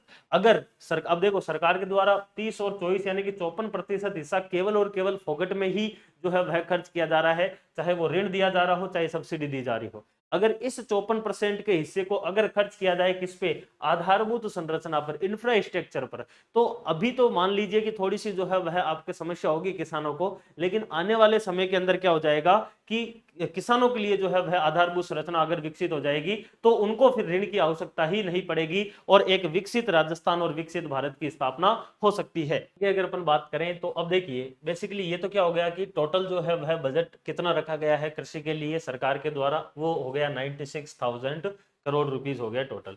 इसमें से कहां कहां पे आवंटन किया गया है वो आपके सामने आ गया है। ये इंपॉर्टेंट है, इसको थोड़ा सा ध्यान रखना है कहां कहां पर कितना किया गया है, और प्लस में ये भी ध्यान रख लेना है कि कृषि के लिए कितना आवंटन किया गया है। यहाँ पर आता है कुल प्रस्तावित योजना व्यय, यानी कि सरकार ने क्या किया है कि इसके अंदर स्पेशली जो है वह बताया है कि हम जो है वह टोटल जो है वह कितना खर्च करने वाले हैं। अपन स्टार्टिंग में भी बात करी थी कि अपना जो बजट है वह कितना है, 2,09,000 करोड़ रुपए का है लगभग अपना बजट। कितना है, 2,09,000 करोड़ रुपए का अपना बजट है। और इस बजट में से अगर अपन बात करें तो लगभग कृषि एवं उससे संबंधित क्षेत्र के ऊपर जो है वह कितना आ जाएगा, लगभग 12,239 करोड़ रुपए के आसपास है। और जो कि कुल योजना व्यय का कितना प्रतिशत आने वाला है, 5.84% के आसपास आने वाला है। योजना व्यय का मतलब ये हो गया कि सरकार के द्वारा जो है वह बेसिकली कितना खर्च जो है वह योजनाओं के ऊपर किया जाएगा, एक प्रकार से इसको आप ऐसे ले सकते हो। तो टोटल प्रस्तावित योजना व्यय कितना हो जाएगा आपका, वो हो जाएगा कितना, 2,09,000। उसमें से कृषि एवं उससे संबंधित क्षेत्र का कितना है, लगभग जो है वह आपके 12,000 करोड़ के आसपास जो है ये आता है। और ये लगभग कितना हो जाएगा आपके 5%, 5.84% के आसपास आ जाएगा। वैसे ये इतना ज्यादा इंपॉर्टेंट नहीं है, आपको ये वाली दोनों चीजें याद रखनी है, एक तो किस प्रकार से ये किया गया है और कितना टोटल आता है, ठीक है, ये आपके इसके अंतर्गत आ जाएगा। अगला आता है राजस्थान कृषि विकास योजना। राजस्थान कृषि विकास योजना ये इंपॉर्टेंट है थोड़ी सी, क्यों इंपॉर्टेंट है थोड़ा सा समझना। देखिए पहली चीज तो इस योजना को जो है वो शुरू किसके तर्ज पर किया गया है, इसको किया गया है जो राष्ट्रीय कृषि विकास योजना है उसके तर्ज पर इसको शुरू किया गया है। इसके उद्देश्य क्या है ये आपके लिए इंपॉर्टेंट है, ये आरएस मेंस के अंदर आपको पूछा जा सकता है। तो राजस्थान कृषि विकास योजना इसके अंदर आप लिख सकते हैं, आरएस के अंदर जो है वो 50 वर्ड के अंदर इसके अंदर आंसर राइटिंग आप कर सकते हैं। देखिए इसके उद्देश्य क्या है, राजस्थान कृषि विकास, नाम से पता चल रहा है कृषि के अंदर किस प्रकार से विकास किया जा सकता है, ऐसे कौन कौन से काम है जो अगर अपन करें तो वह आपके क्या होता है, कृषि के अंदर जो है वह सहयोग कर सकते हैं, कृषि के डेवलपमेंट के लिए सहयोग कर सकते हैं। तो इसमें सबसे पहले तो आता है आपका कृषि एवं उद्यानिकी योजनाएं, यानी कि कृषि क्षेत्र में और हम उद्यानिकी के अंदर जो है वो क्या करेंगे, योजनाएं जितनी की जितनी चल रही हैं उनको त्वरित करेंगे और उनको समयबद्ध तरीके से क्या करने वाले हैं, हम लागू करने वाले हैं। एक चीज तो इसका उद्देश्य यह आता है कि हम क्या करेंगे इसके तहत, तो योजनाओं को त्वरित एवं समयबद्ध तरीके से लागू करेंगे। दूसरा क्या आता है, दूसरा आता है कृषि क्षेत्र के अंदर नई जो तकनीकें हैं उन नई तकनीक का क्या करेंगे अपन, उपयोग करने वाले हैं, ये दूसरा उद्देश्य आता है इसका। तीसरा आता है फाइनली कृषकों का कल्याण। तो तीन उद्देश्य जो है वह रखे गए हैं कृषि विकास योजना के अंदर, जिसमें पहला उद्देश्य आता है योजनाओं को त्वरित एवं समयबद्ध तरीके से लागू करना, दूसरा आता है आपके नई तकनीकों का उपयोग करना और तीसरा आता है आपके कृषकों का कल्याण करना। ये तीन चीजें इसमें आती है। और इस चीज के लिए प्रस्तावित जो बजट है वह कितना रखा गया है, तो प्रस्तावित जो बजट है वह लगभग 600 करोड़ रुपए इसके अंतर्गत रखा गया है कृषि विकास योजना में। तो इंपॉर्टेंट है राजस्थान कृषि विकास योजना, जो कि केंद्र सरकार के द्वारा चलाई जाने वाली राष्ट्रीय कृषि विकास योजना की तर्ज पर है, जिसके कुछ उद्देश्य हैं जो आपके सामने है। टोटल बजट इसके लिए 600 करोड़ का रखा गया है। अगला आता है Rajasthan agriculture and horticulture mission, most important है ये, इसको आप जो है वह इंपोर्टेंट लगा लीजिए, ये आरएस मेंस के दृष्टिकोण से भी बहुत ज्यादा इंपोर्टेंट आने वाला है। देखिए राजस्थान एग्रीकल्चर यानी कि कृषि एवं हॉर्टिकल्चर जो आपके मिशन है उसको लेकर जो है वह एक नया मिशन सरकार के द्वारा शुरू किया गया है। उसमें सरकार ने क्या कहा है कि जो आपके कस्टम हायरिंग सेंटर है, यानी कि जो आपके कृषि आधार यानी कि कृषि क्षेत्र में काम में आने वाले जो भी उपकरण है, ट्रैक्टर के पीछे लगने वाले जो भी उपकरण है, उन उपकरणों को 500 से बढ़ाकर जो है वह हम कितने कर रहे हैं, 1000 कर रहे हैं। पहला तो इसके अंतर्गत यह लक्ष्य रखा गया है, यह कार्य किया जाएगा आने वाले समय में। दूसरा जो आपके 10 एग्रो क्लाइमेट जोन है, जो कृषि जलवायु क्षेत्र वाले अपन पढ़ते हैं, उन क्षेत्रों के अंदर जो है वह दो क्लस्टर जो है वह विकसित किए जाएंगे, ये इसके अंतर्गत दूसरा कार्य जो है वह किया जाएगा। तो दो तो इंपॉर्टेंट काम आए गए, 500 से 1000 कर दिए गए हैं कस्टम हायरिंग सेंटर, दूसरे 10 एग्रो क्लाइमेट जोन के अंदर दो क्लस्टर जो है वह स्थापित करने की घोषणा की गई है। और इसके लिए टोटल बजट कितना दिया जाएगा, तो 120 करोड़ रुपए जो है वह इस मिशन के अंतर्गत यह आपके रखे गए हैं। अब देखिए इसके उद्देश्य क्या क्या आते हैं, इंपॉर्टेंट है इसके उद्देश्य आपको एग्जाम में डायरेक्टली पूछा जा सकता है, क्योंकि इस मिशन को भी जो है वह मेरे हिसाब से आपको लिखना चाहिए। आप इसको जो है वह लिखिए, आरएस के अंदर 50 शब्दों के अंदर इसको आपको लिखना है कि किस प्रकार से इसमें क्या चीजें आती है। देखिए इसके उद्देश्य क्या क्या है, उद्देश्य के अंदर सबसे पहला आता है उच्च तकनीकी के green house and poly house जो है वह विकसित किए जाएंगे। तो पहला काम तो आ गया कि इस योजना के, इस मिशन के तहत जो है वह अलग अलग या फिर नई टेक्निक के, हाई टेक्निक के जो है वह ग्रीन हाउस और पॉली हाउस जो है इनका विकास किया जाएगा। दूसरा आता है किसानों को प्रोत्साहित एवं प्रशिक्षित जो है वह किया जाएगा। तो दो काम तो ये आ गया, एक तो ग्रीन हाउस और पॉली हाउस का विकास किया जाना, दूसरा किसानों को प्रशिक्षित एवं प्रोत्साहित करना, ये दो काम आ जाता है, ठीक है ना, ये इसके अंतर्गत आता है। तो ये आपके लिए थोड़ा सा इंपॉर्टेंट मिशन आ जाता है जिसको आपको ध्यान रखना है। अगला आता है फॉरम पॉन्ड, यानी कि जो आपके खेत के अंदर जो पॉन्ड, यानी कि खेत के अंदर जो आपके खड्डे खोदकर जो आपके एक प्रकार से जो पौध जो बनाए जाते हैं बड़े बड़े, वो आ जाते हैं, जिसको अपन डिगी भी बोलते हैं, फलदार भी बोलते हैं। पौधारोपण और मेड़बंदी, यानी कि मेड़बंदी का मतलब खेतों के चारों तरफ जो आपके मेड़ लगाई जाती है उसको कह दिया मेड़बंदी। पौधारोपण अगर पेड़ भी कहीं पे लगाने हैं। फलदार का मतलब हो गया एक प्रकार से फल वाले अगर पौधे लगाने हैं। डिग्गी का मतलब हो गया खेतों के अंदर जो अपन छोटे छोटे जो है वो खड्डे खोदकर जो है वह तालाब टाइप में जो है वो संरचना बनाते हैं, या फिर हौद जिसको अपन बोल सकते हैं बड़ा, वो हो जाता है। पौंड भी उसी को ही बोलते हैं। तो इन सारे के सारे कार्य के लिए सरकार के द्वारा जो है वह एक बजट रखा गया है, और कितना रखा गया है, 1000 करोड़ का जो है यह बजट इसके अंतर्गत रखा गया है। सरकार ने यह कहा है कि ये सारे के सारे जो कार्य हैं वो हम किसके द्वारा करवाएंगे, तो जो आपके महात्मा गांधी जो नरेगा है या फिर जिसको अपन मनरेगा कहते हैं उसके तहत ये सारे के सारे कार्य करवाए जाएंगे। इन कार्यों को करने के लिए किनको रखा जाएगा इस मनरेगा के अंदर, तो इसमें जो है वह आपके किसान हो गए, कृषि से जुड़े हुए भूमि धारक हो गए, SC ST और BPL श्रेणी के जो भी परिवार हैं, इन सभी के परिवार जो है वह इसमें लाभार्थी रहने वाले हैं।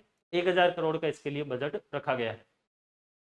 अगला आता है आपके जैविक खेती, जो आपके ऑर्गेनिक जो आपके एग्रीकल्चर है, एक प्रकार से जैविक जो खेती है उसको बढ़ावा देने के लिए क्या क्या कार्य किया जाएगा, तो ऑर्गेनिक एंड जो आपके कन्वेंशनल यानी कि जो आपके परंपरागत जो फार्मिंग यानी कि कृषि है उस बोर्ड का गठन किया जाएगा। एक तो जो बोर्ड किसके ऊपर काम करेगा, जैविक कृषि और परंपरागत कृषि के ऊपर काम करने वाला है।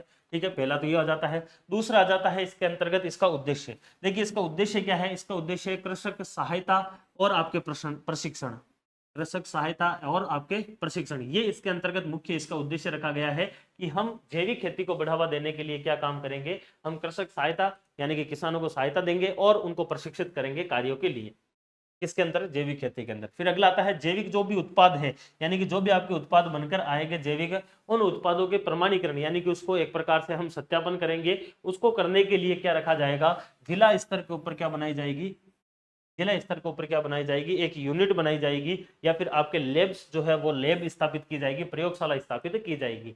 ये आपके ऑर्गेनिक खेती के लिए किया जाने वाला काम है, जिसमें ऑर्गेनिक एवं आपके कन्वेंशनल जो फार्मिंग बोर्ड है उसका गठन होगा, पहला काम। दूसरा कृषक सहायता एवं प्रशिक्षण का काम होगा। तीसरा इसके अंदर जिला स्तर के ऊपर जो है वह आपके यूनिट बनाई जाएगी जो कि जैविक जो आपके प्रोडक्ट होंगे उनका क्या करेगी, प्रमाणीकरण करने वाली है। अगली योजना, अब देखिए कुछ योजनाएं आती है जो आपके लिए इंपॉर्टेंट हो सकती है, जो आपको ध्यान रखनी है विशेष रूप से। सबसे पहले आती है आपके गोवर्धन जैविक उर्वरक योजना। कौन सी आती है, गोवर्धन जैविक उर्वरक योजना। इनको मैं थोड़ा बता देता हूँ हाईलाइट। देखिए इंपॉर्टेंट योजना है गोवर्धन जैविक उर्वरक। आप सभी को पता है जैविक का मतलब हो गया ऑर्गेनिक जो आपके उर्वरक है, उनके लिए क्या काम किया जाएगा, तो पहला काम तो है कि ब्लॉक स्तर पर क्या बनाए जाएंगे, 50-50 कृषकों को गोवंश से जैविक जो खाद है उनके उत्पादन करने के लिए प्रोत्साहित किया जाएगा। तो पहला प्रश्न तो यही पूछा जाएगा कि जो आपके गोवर्धन जैविक उर्वरक जो योजना है इसके तहत किस स्तर के ऊपर जो है वह किसानों को प्रशिक्षित किया जाएगा या प्रोत्साहित किया जाएगा। ब्लॉक स्तर पर कितने कितने रखे जाएंगे किसान, तो 50-50 किसान, हर ब्लॉक के ऊपर 50 किसानों को जो है वह यह कहा जाएगा कि आपके पास में क्या है, गोवंश है, आप इस गोवंश से क्या बनाइए, जैविक खाद बनाइए। ये काम करने का जो है वह क्या किया जाएगा, एक प्रकार से इस योजना के तहत काम किया जाएगा। इसमें जो है वह सहायता राशि जो है वह सरकार कितने देगी, तो 50 कृषक अगर ब्लॉक लेवल पर लिए गए हैं तो हर किसान को जो है वह 10,000 रुपए सरकार इसके अंतर्गत देने वाली है। तो ये आपके लिए एक इंपॉर्टेंट योजना आती है गोवर्धन जैविक उर्वरक योजना, जिसके तहत 10,000 रुपए प्रत्येक किसान को दिए जाएंगे। हर ब्लॉक के ऊपर जो है वह 50 किसानों को रखा जाएगा। गोवंश के जो है वह आपके गोबर वगैरह हैं उनसे क्या करेंगे, वह जैविक खाद का निर्माण करेंगे। अगली योजना आती है आपके नमो ड्रोन दीदी योजना। ये भी एक इंपॉर्टेंट है, काफी ज्यादा चर्चाओं में रही है। देखिए नमो का मतलब वैसे नरेंद्र मोदी होता है जो इसके अंतर्गत रखा गया है, बाकी सेंट्रल गवर्नमेंट की योजना है तो इसको रख देते हैं। देखिए नमो ड्रोन दीदी योजना जो है ये क्या है, दीदी का मतलब है महिला से और ड्रोन का मतलब है इसमें ड्रोन दिए जाएंगे। दीदी कौन, दीदी वो वाली महिलाएं जो कि किसमें जुड़ी हुई हो, स्वयं सहायता समूह के अंदर यानी कि सेल्फ हेल्प ग्रुप के अंदर SHG के अंदर जुड़ी हुई है।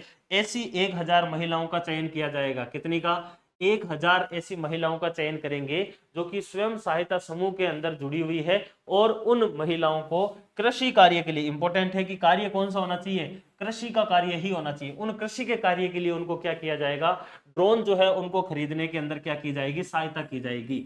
अब ये सरकार ने इसके अंतर्गत कहा है। ठीक है, इसके अतिरिक्त जो है वह नैनो यूरिया, तो आप सभी को पता है कि यूरिया जो है उस यूरिया को लिक्विड फॉर्म के अंदर करके और एक बोतल के अंदर जो है वह समाहित करने का काम किया जा रहा है नैनो यूरिया के माध्यम से।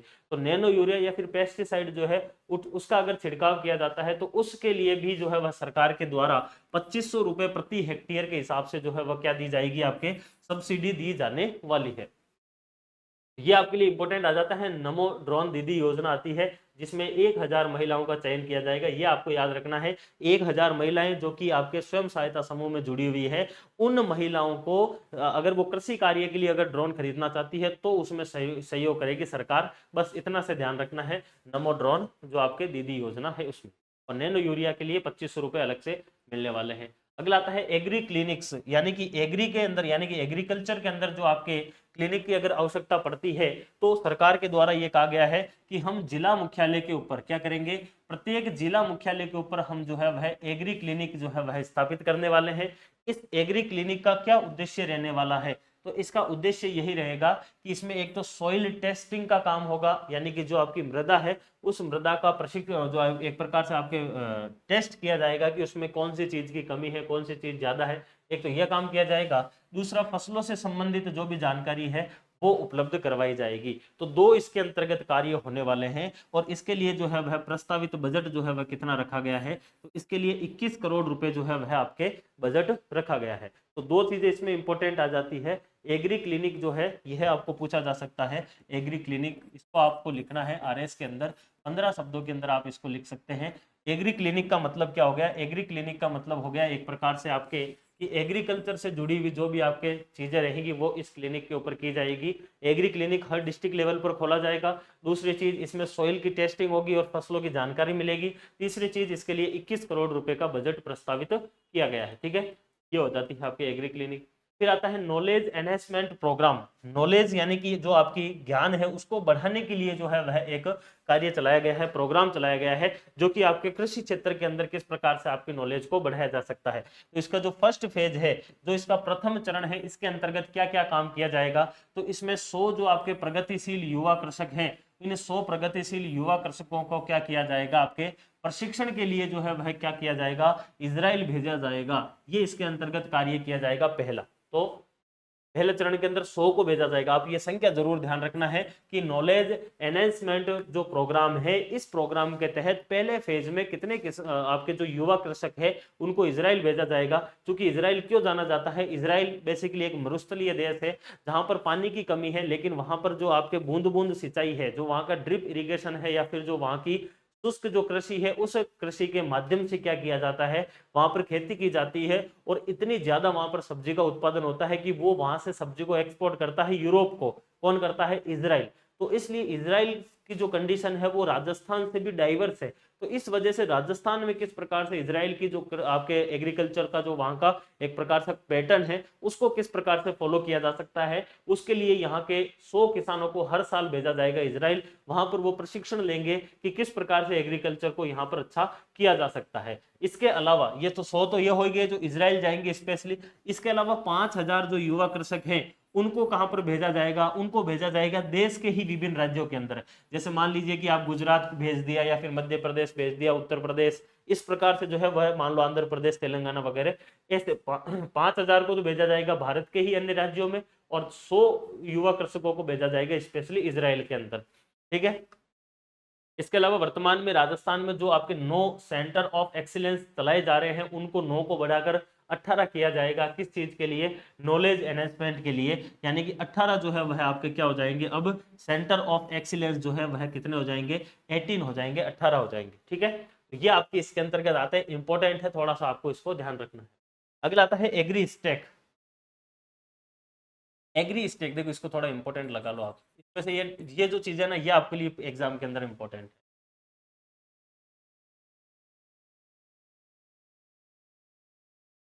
एग्री स्टेक, देखिए एग्री स्टेक का मतलब क्या है, एग्री स्टेक बेसिकली क्या होगा कि जो भी आपके किसान हैं इन किसानों को बेसिकली, अभी तो क्या होता था कि गिरदावरी अगर आपको लेना है, यानी कि आपकी खेत की अगर गिरदावरी लेनी है फसलों की, तो फसल की गिरदावरी जो है वह आपको लेने के लिए ऑनलाइन आपको लेनी पड़ती है। जो ई मित्र वगैरह जो सुविधा है वहां पर आपको जो है वह जाकर लेना पड़ता है। लेकिन अब जो आपकी किसानों की जो आपकी गिरदावरी है, जो फसल की गिरदावरी है, वो सुविधा जो है वह आपको खुद के ही यानी कि स्वतः ही आपको मिल जाए आपके मोबाइल वगैरह पर।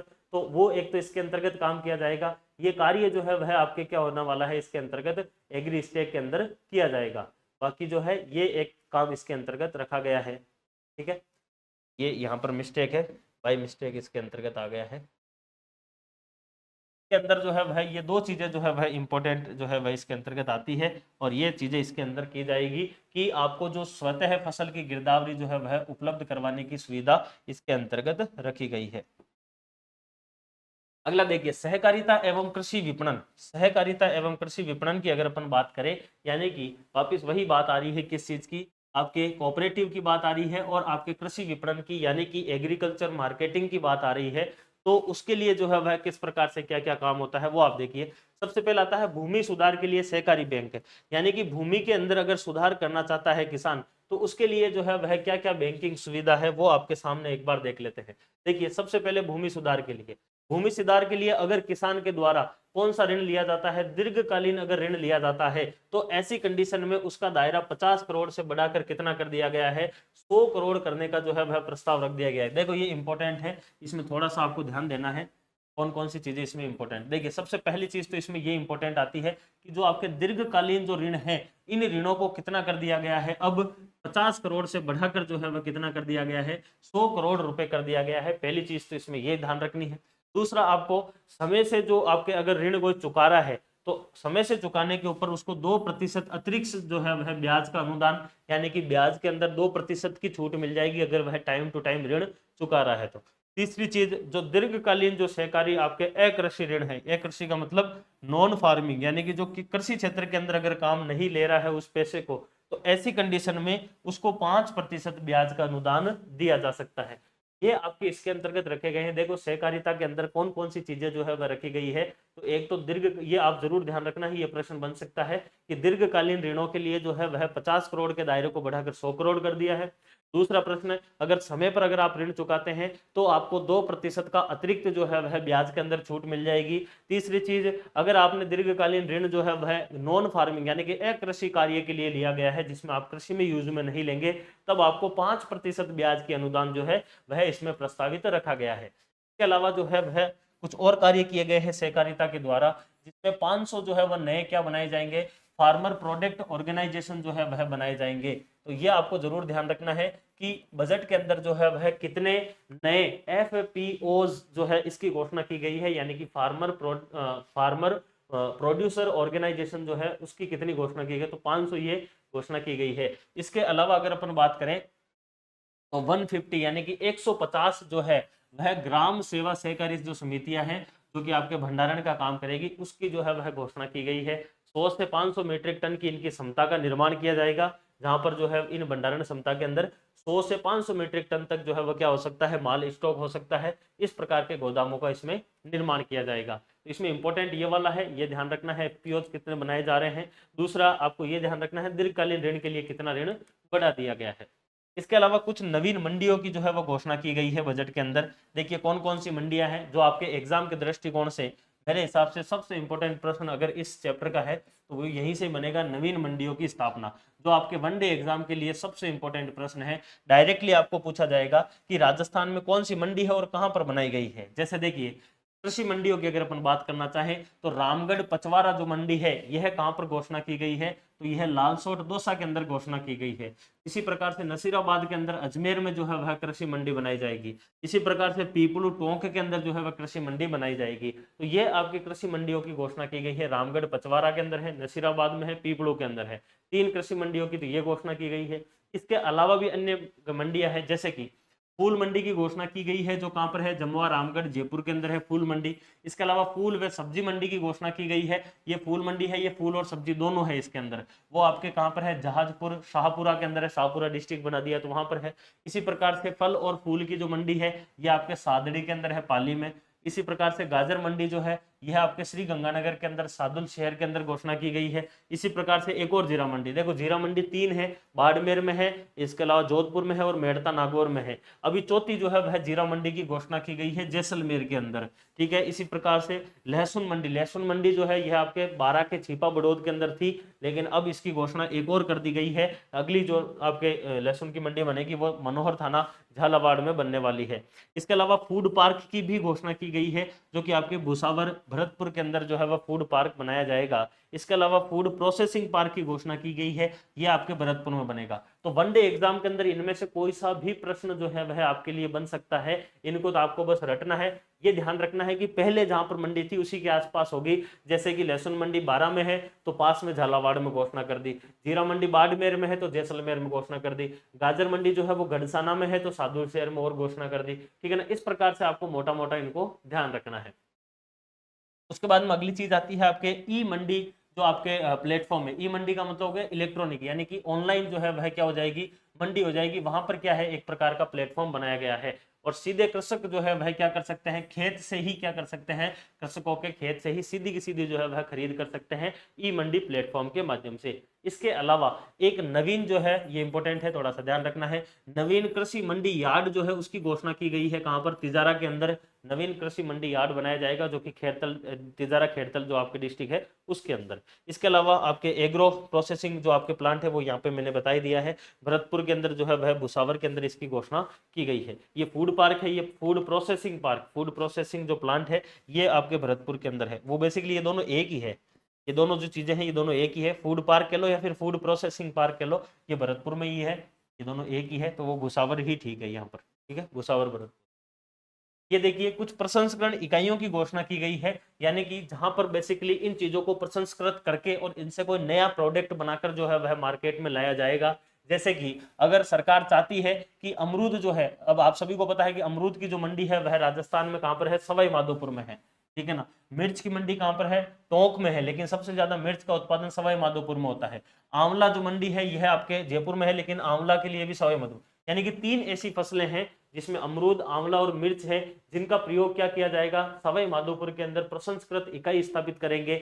जैसे मान लो मिर्ची से मिर्ची का अचार बना के बेच दिया, आंवले से आंवले का मुरब्बा बना के बेच दिया, अमरूद से वो जो आजकल एक आता है आपके माजा की जैसी कोल्ड ड्रिंक आती है जिसको क्या बोलते हैं, स्विंग करके बोलते हैं, वो अमरूद का उस टाइप की कोई जो है वो कोल्ड ड्रिंक बना के बेचते हैं। जीरा जो है, जीरा की मंडी मेड़ता सिटी नागौर के अंदर है, तो वहां पर हो सकता है कि जीरे से कोई प्रोडक्ट बनाकर बेच दे। तो प्रसंस्करण, प्रसंस्करण का मतलब होता है प्रोसेसिंग, कोई प्रोसेस करके नया प्रोडक्ट बनाकर बेचना। इसबगोल जो है यह आपकी सिरोही के अंदर इसका प्रसंस्करण इकाई स्थापित होगी। अनार के लिए जो है वह बालोतरा बाड़मेर के अंदर जो है वह प्रोसेसिंग प्लांट स्थापित होगा। मसाले के लिए जो है वह जोधपुर और बारा के अंदर 2 जगह पर जो है वह क्या होगा, प्रसंस्करण इकाई स्थापित होगी, जहां पर मसालों से विभिन्न चीजें बनाकर जो है वह बेची जाएगी या फिर किसान जो है वह बेच सकता है। ये मंडियां सारी इंपॉर्टेंट है वनडे एग्जाम के दृष्टिकोण से। इसके अलावा ये जो है यह भी आपकी इंपॉर्टेंट है, प्रसंस्करण इकाइयां। इसके बाद में अपन चलते हैं थोड़ा सा आगे, और अब आपके आता है क्या, पशुपालन और आपके डेयरी। देखिए पशुपालन और डेयरी की अगर अपन बात करें तो पशुपालन, वैसे अपन पशुपालन देखे थे आर्थिक समीक्षा में, तब अपन ने पूरा का पूरा चर्चा करा। डेयरी का भी मैंने बताया था कि डेयरी विकास किस प्रकार से क्या राजस्थान में है, आरसीडीएफ क्या है, सरस डेयरी क्या है, वो अपन ने बात करी थी। यहाँ पर बजट के अंदर जो है वह पशुपालन और डेयरी के लिए क्या क्या कहा गया है, तो सबसे पहला काम जो आपके इस बजट के अंदर कहा गया है, मुख्यमंत्री पशुपालन विकास कोष जो है इसकी घोषणा की गई है। इंपॉर्टेंट है, बहुत ज्यादा इसको याद रख लेना है। मुख्यमंत्री पशुपालन विकास कोष, यानी कि एक फंड बनाया जाएगा जो कि स्पेशली पशुपालन के विकास के लिए होगा। और यह कितने रुपए का होगा, यह आपके एग्जाम के लिए सबसे इंपॉर्टेंट प्रश्न है। ये कितने करोड़ रुपए का होने वाला है, तो यह होगा आपके कितना, 250 करोड़ रुपए का यह आपके फंड रहने वाला है। 250 करोड़ का ये होगा, जिसमें पशुपालन के संवर्धन और संरक्षण का ध्यान रखा जाएगा। वनडे एग्जाम के दृष्टिकोण से यह सीधा प्रश्न है डायरेक्ट, मुख्यमंत्री पशुपालन विकास कोष कितने रुपए का बनाया जाएगा, 250 करोड़ रुपए का बनाया जाएगा, ठीक है। इसी के अलावा देखो पशुपालन से ही जुड़ा हुआ जो है वह आपके सेक्स स्टोर्ड सीमेन, यानी कि जो आपके अच्छी नस्ल के जो आपके एक प्रकार से जो पशु है, जो दुधारू पशु है, उनके जो है सीमेन को जो है वो क्या किया जाएगा, एक प्रकार से स्टोर किया जाएगा। इसके लिए जो है वह एक योजना शुरू की गई है। योजना इंपॉर्टेंट है थोड़ी सी, क्योंकि इस योजना को डिटेल में बताया गया है आर्थिक समीक्षा में। देखिए सबसे पहला आता है इसका उद्देश्य, तो उद्देश्य तो इसका यही है कि जो आपके अच्छे दूध देने वाले जो पशु है, गाय है चाहे भैंस है, जो दूध ज्यादा देते हैं, इस प्रकार की उन्नत नस्ल जो है उसका विकास किया जाएगा। पहला काम तो इसमें यह रखा गया है, ये इसका उद्देश्य है। इसके अंदर जो है वह बेसिकली किस चीज को जो है वह मिटाया जाएगा, तो पहली चीज तो ये हो गई उद्देश्य। दूसरा इसका लक्ष्य ये है कि जो नर गोवंश है, जो आपके बैल है, वो आजकल के बैलों में वो वाली बात नहीं रही जो पहले हुआ करती थी। तो सबसे बड़ी समस्या जो है वो नर गोवंश की है, उसको समस्या को मिटाया जाएगा। उनके जो भी आपके प्रॉब्लम आ रही है उनके सीमेन के अंदर, उस चीज को ठीक करके और एक उन्नत नस्ल का जो है वह आपके एक प्रकार से दुधारू पशु जो है वह विकसित किए जाएंगे। इसके अलावा इसमें जो अनुदान राशि है, यानी कि अगर कोई व्यक्ति मान लो कि अगर चाहता है कि मैं आपके स्टोर्ड जो सीमेन है, यानी कि एक प्रकार से जो आपके सीमेन है, जो आपके एक प्रकार से कह सकते हैं कि जो आपके वीर्य जो है बैलों के, जो आपके नर, आपके एक प्रकार से नर गोवंश के, उनको हम स्टोर करके उनको हम जो है वह प्रोसेस करके अच्छे से अच्छे बनाएंगे। अगर ऐसा कोई काम करना चाहता है तो उनके लिए जो है वह अनुदान राशि को 50 से बढ़ाकर 75% जो है वह आपके बढ़ा दी गई है अनुदान राशि। तो अगली चीज आपको यही ध्यान रखना है कि जो अनुदान है वो कितना कर दिया गया है, तो अनुदान को जो है वह 75% जो है वो इसके अंतर्गत अब कर दिया गया है। साथ साथ में इसमें कितना टारगेट रखा गया है, तो 2 लाख जो है वह पशुपालक का इसमें टारगेट रखा गया है। इसके अलावा अगर अपन बात करें तो बजट जो 2023-24 वाला था, यानी कि जो पिछला बजट था, उस बजट के अंदर एक लैब की घोषणा की गई थी, सेक्स स्टोर्ड सीमेन लैब, जो कि बेसिकली क्या करेगी, यहाँ पर जो है वह प्रोसेस करके जो है वह एक अच्छी नस्ल जो है वह विकसित करेगी। तो वो जो लैब है वो कहाँ पर स्थापित है, तो वह बस्सी जयपुर के अंदर स्थापित है, जिसकी घोषणा पिछले बजट में होती है। तो ये सारी की सारी चीजें आपको इस योजना के लिए ध्यान रखना है, ये आपके एग्जाम के दृष्टिकोण से इंपॉर्टेंट आती है। ठीक है, इसमें कुछ और चीजें भी हैं, वो भी आप देख सकते हैं, जैसे कि वो बेसिकली इसी पशुपालन से ही जुड़ी हुई है। जैसे कि 500 जो है वह नए पशु चिकित्सा जो उप केंद्र है उनकी घोषणा की गई है कि हम नए जो है वह 500 उप केंद्र बनाएंगे पशु चिकित्सा के। इसके अलावा नए जो है वह हम पशु चिकित्सालय जो है वह स्थापित करेंगे, जैसे कि विद्याधर नगर जयपुर में हम करेंगे, नगर के बेडम में हम करेंगे, डींग के अंदर करेंगे, शिवदानपुरा है, और आपके डीडवाना कुचामन डिस्ट्रिक्ट में पड़ता है, वहां पर हम करेंगे। तो ये घोषणाएं की गई है नए पशु चिकित्सालय के लिए। इसके अलावा जो है वह आपके 100 नए पशु चिकित्सा उप केंद्र जो है वह आपके और स्थापित किए जाएंगे, जिनको बेसिकली पशु चिकित्सालयों के अंदर क्या किया जाएगा, क्रमोन्नत किया जाएगा, यानी कि एक प्रकार से उनको उप केंद्र से जो है वह एक प्रकार से पशु चिकित्सालय के अंदर घोषणा मतलब कि इसमें स्थापित किए जाएंगे। तो 100 तो उसमें जाएंगे, 500 नए उप केंद्र बन जाएंगे, और ये नए पशु चिकित्सालय की घोषणा की गई है। ठीक है, ये आपके पशुपालन से जुड़ी हुई जो है वह कुछ चीजें आ गई। अभी कुछ और इंपॉर्टेंट योजनाएं आती है जो बजट के अंदर घोषणा की गई है। इसमें एक और इंपॉर्टेंट योजना आती है आपके, योजना का नाम है मुख्यमंत्री मंगला पशु बीमा योजना। क्या है, मुख्यमंत्री मंगला पशु बीमा योजना, इंपॉर्टेंट योजना है। देखो इस योजना के अंदर क्या होगा, योजना की घोषणा हुई है, इस योजना में यह कहा गया है मंगला पशु बीमा के अंदर कि हम जो है वह 5-5 लाख रुपए का क्या करेंगे, हम दुधारू जो गाय और भैंस है उनके लिए हम बीमा कर सकते हैं, मैक्सिमम 5-5 लाख रुपए का। इसी प्रकार से हम जो है वह 5-5 लाख रुपए का बीमा कर सकते हैं भेड़ और बकरी के लिए। इसी प्रकार से हम 1 लाख रुपए का बीमा करेंगे ऊंट वंश के लिए। तो आपको जो है वह वनडे एग्जाम में क्या पूछा जाएगा, आपको वनडे एग्जाम में पूछा जाएगा सीधा इन रुपए को, और उधर से नस्ल पूछी जाएगी कि मुख्यमंत्री जो मंगला पशु बीमा योजना है उसके तहत दुधारू गाय के लिए या दुधारू भैंस के लिए कितने रुपए की बीमा राशि है, भेड़ और बकरी के लिए कितने रुपए की है, ऊंट वंश के लिए कितने रुपए की है। इसके अलावा ऊंटों की जो संख्या राजस्थान में घट रही है निरंतर रूप से, उस संख्या को बढ़ाने के लिए ऊंट संरक्षण और विकास मिशन जो है इसकी घोषणा की गई है, यानी कि इस मिशन को जो है वो शुरू किया जाएगा, ऊंट संरक्षण और विकास मिशन। इसके अलावा आता है नवजात जो ऊंट है, यानी कि जो आपके बछड़ा है, यानी कि ऊंट का जो बछड़ा है या फिर ऊंट का जो आपके बच्चा है, उस छोटे जो ऊंट है उन ऊंटों के पालन पोषण के लिए जो है वह सरकार के द्वारा सहायता राशि दी जाएगी, और वह सहायता राशि भी कितनी कर दी गई है, 10,000 से बढ़ाकर 20,000 रुपए जो है वह प्रति वर्ष कर दी गई है। ये भी आपके लिए एक इंपॉर्टेंट प्रश्न है, यानी कि नवजात ऊंट पालन पोषण के लिए सरकार के द्वारा अब 20,000 रुपए जो है वो दिए जाएंगे, जबकि ऊंट के बीमा राशि जो है वह 1 लाख रुपए है, भेड़ बकरी की 5-5 है, और गाय भैंस की भी 5-5 है। ठीक है, ये आपके इसके अंतर्गत आ जाता है। तो ये योजना है, इसका ये थोड़ा सा आपको ध्यान रखना है। इसके अलावा सरकार के द्वारा जो है वो मिल्क पाउडर की भी घोषणा की गई है। सरकार के द्वारा मिल्क पाउडर जो आपके प्लांट है ये कहां पर स्थापित किया जाएगा, तो मिल्क पाउडर जो प्लांट है इसकी घोषणा की गई है पाली में। मेरे हिसाब से ये प्रश्न सीईटी में डायरेक्ट छपेगा, क्योंकि ये सबसे इंपॉर्टेंट प्रश्न इसमें से लग रहा है एक प्रकार से, क्योंकि एग्जामिनर जो है वो डायरेक्ट वो चीज देखता है फैक्चुअल। जैसे कि पिछली बार एक पशु जो आपके विश्वविद्यालय उसकी घोषणा की गई थी जॉबनेर के अंदर, और एग्जाम में डायरेक्ट वही वह पूछा गया था 2-3 बार। तो इसलिए ये इंपॉर्टेंट है, मिल्क पाउडर प्लांट जो कि आपके पाली के अंदर स्थापित होने वाला है। इसकी क्षमता कितनी रहेगी, 30 मीट्रिक टन जो है यह प्रति वर्ष मिल्क पाउडर बना देगा। इसमें लागत कितनी आने वाली है, 35 करोड़ रुपए इसमें जो है वह आपके क्या आने वाली है, लागत आने वाली है।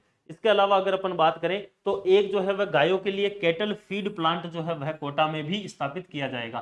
तो आपको तो मिल्क पाउडर वाला याद रखना है, मिल्क पाउडर प्लांट जो है वह आपके पाली के अंदर स्थापित किया जाएगा, क्षमता 30 मीट्रिक टन है और लागत 35 करोड़ की आती है। इसी प्रकार से अब देखिए अगला आता है आपके सिंचाई का, सिंचाई इरिगेशन, वो अपन इसी में ऐड कर लिए हैं क्योंकि आपको एक साथ ही सारा मटेरियल मिल जाएगा। Rajasthan irrigation water grid mission, एक मिशन शुरू किया गया है जिसकी इसमें बजट के अंदर घोषणा की गई है कि हम आने वाले वित्त वर्ष के अंदर Rajasthan irrigation water grid mission जो है वह शुरू करने वाले हैं। इसके अलावा ईआरसीपी परियोजना बेसिकली आरएस मेंस में पूछी जा चुकी है। इसको मैंने पीछे जो है वह बुक के अंदर भी जो है वह क्या दिया है, क्वेश्चन के अंदर इसको दिया हुआ है ईआरसीपी को। तो ईआरसीपी एक इंपॉर्टेंट योजना है, इसको मैंने स्टार्टिंग में बेसिकली दे दिया है। तो आपको तो ध्यान रखना है, ईआरसीपी योजना जो है eastern Rajasthan canal project, basically पूर्वी राजस्थान नहर परियोजना के नाम से ये जानी जाती है। पहले इस नाम से जानी जाती थी, गहलोत जी सरकार के द्वारा इसको लाया गया था। इस योजना को जो है वह केंद्रीय योजना का दर्जा, राष्ट्रीय योजना का दर्जा नहीं मिल रहा था, लेकिन बाद में जो है वह आपके राजस्थान और मध्य प्रदेश के बीच में जो है वह आपके केंद्र सरकार से जो है वह आपके जल मंत्रालय के जो आपके गजेंद्र सिंह जी शेखावत है, उन्होंने क्या कर दिया, फाइनली इसको राष्ट्रीय जो दर्जा है वो दे दिया। और फिर इसको पार्वती, काली सिंध और चंबल, पीकेसी और ईआरसीपी इस नाम से, यानी कि आपके पार्वती, काली सिंध और चंबल जो लिंक परियोजना है ईस्टर्न राजस्थान कैनाल प्रोजेक्ट, उस नाम से इसका घोषणा कर दिया और इसका नया नाम ये दे दिया गया। पार्वती जो है ये बेसिकली चंबल की सहायक नदी है और काली सिंध भी जो है वह आपके चंबल की सहायक नदी आती है। तो इस नाम से इसको कर दिया पीकेसी और आपके ईआरसीपी के नाम से ये योजना हो चुकी है। इस योजना में वही सारी चीजें बताई गई है। बजट के अंदर बेसिकली आने वाले वित्त वर्ष में हम क्या करेंगे, तो चंबल नदी जो है उसकी सहायक नदियां जो भी है, चंबल और उसकी सहायक नदियां, जैसे कि आपके कुन्नू नदी है, कुल नदी है, पार्वती है, काली सिंध है, बेज नदी है, इनमें जो भी आपके एक्स्ट्रा पानी है, जो पानी आपके यूपी की तरफ जा रहा है, उन एक्स्ट्रा पानी को हम निकालकर बनास में डाल देंगे, मोरेल में डाल देंगे, बाणगंगा में डाल देंगे, ठीक है ना। जैसे जैसे जिस जिस नदी के पास में जा रहे हैं, ये पार्वती धौलपुर वाली है, ये पार्वती बारा वाली है, दोनों अलग अलग है। काली सिंध के अंदर अपन डाल देंगे काली सिंध का पानी, ठीक है ना, और आपके गंभीर के अंदर डाल देंगे। तो इस प्रकार से जो है हम एक्स्ट्रा पानी को किस में डाल देंगे, अन्य नदियों के अंदर डालकर, और उस पानी का जो है वह हम क्या कर लेंगे, उपयोग कर लेंगे।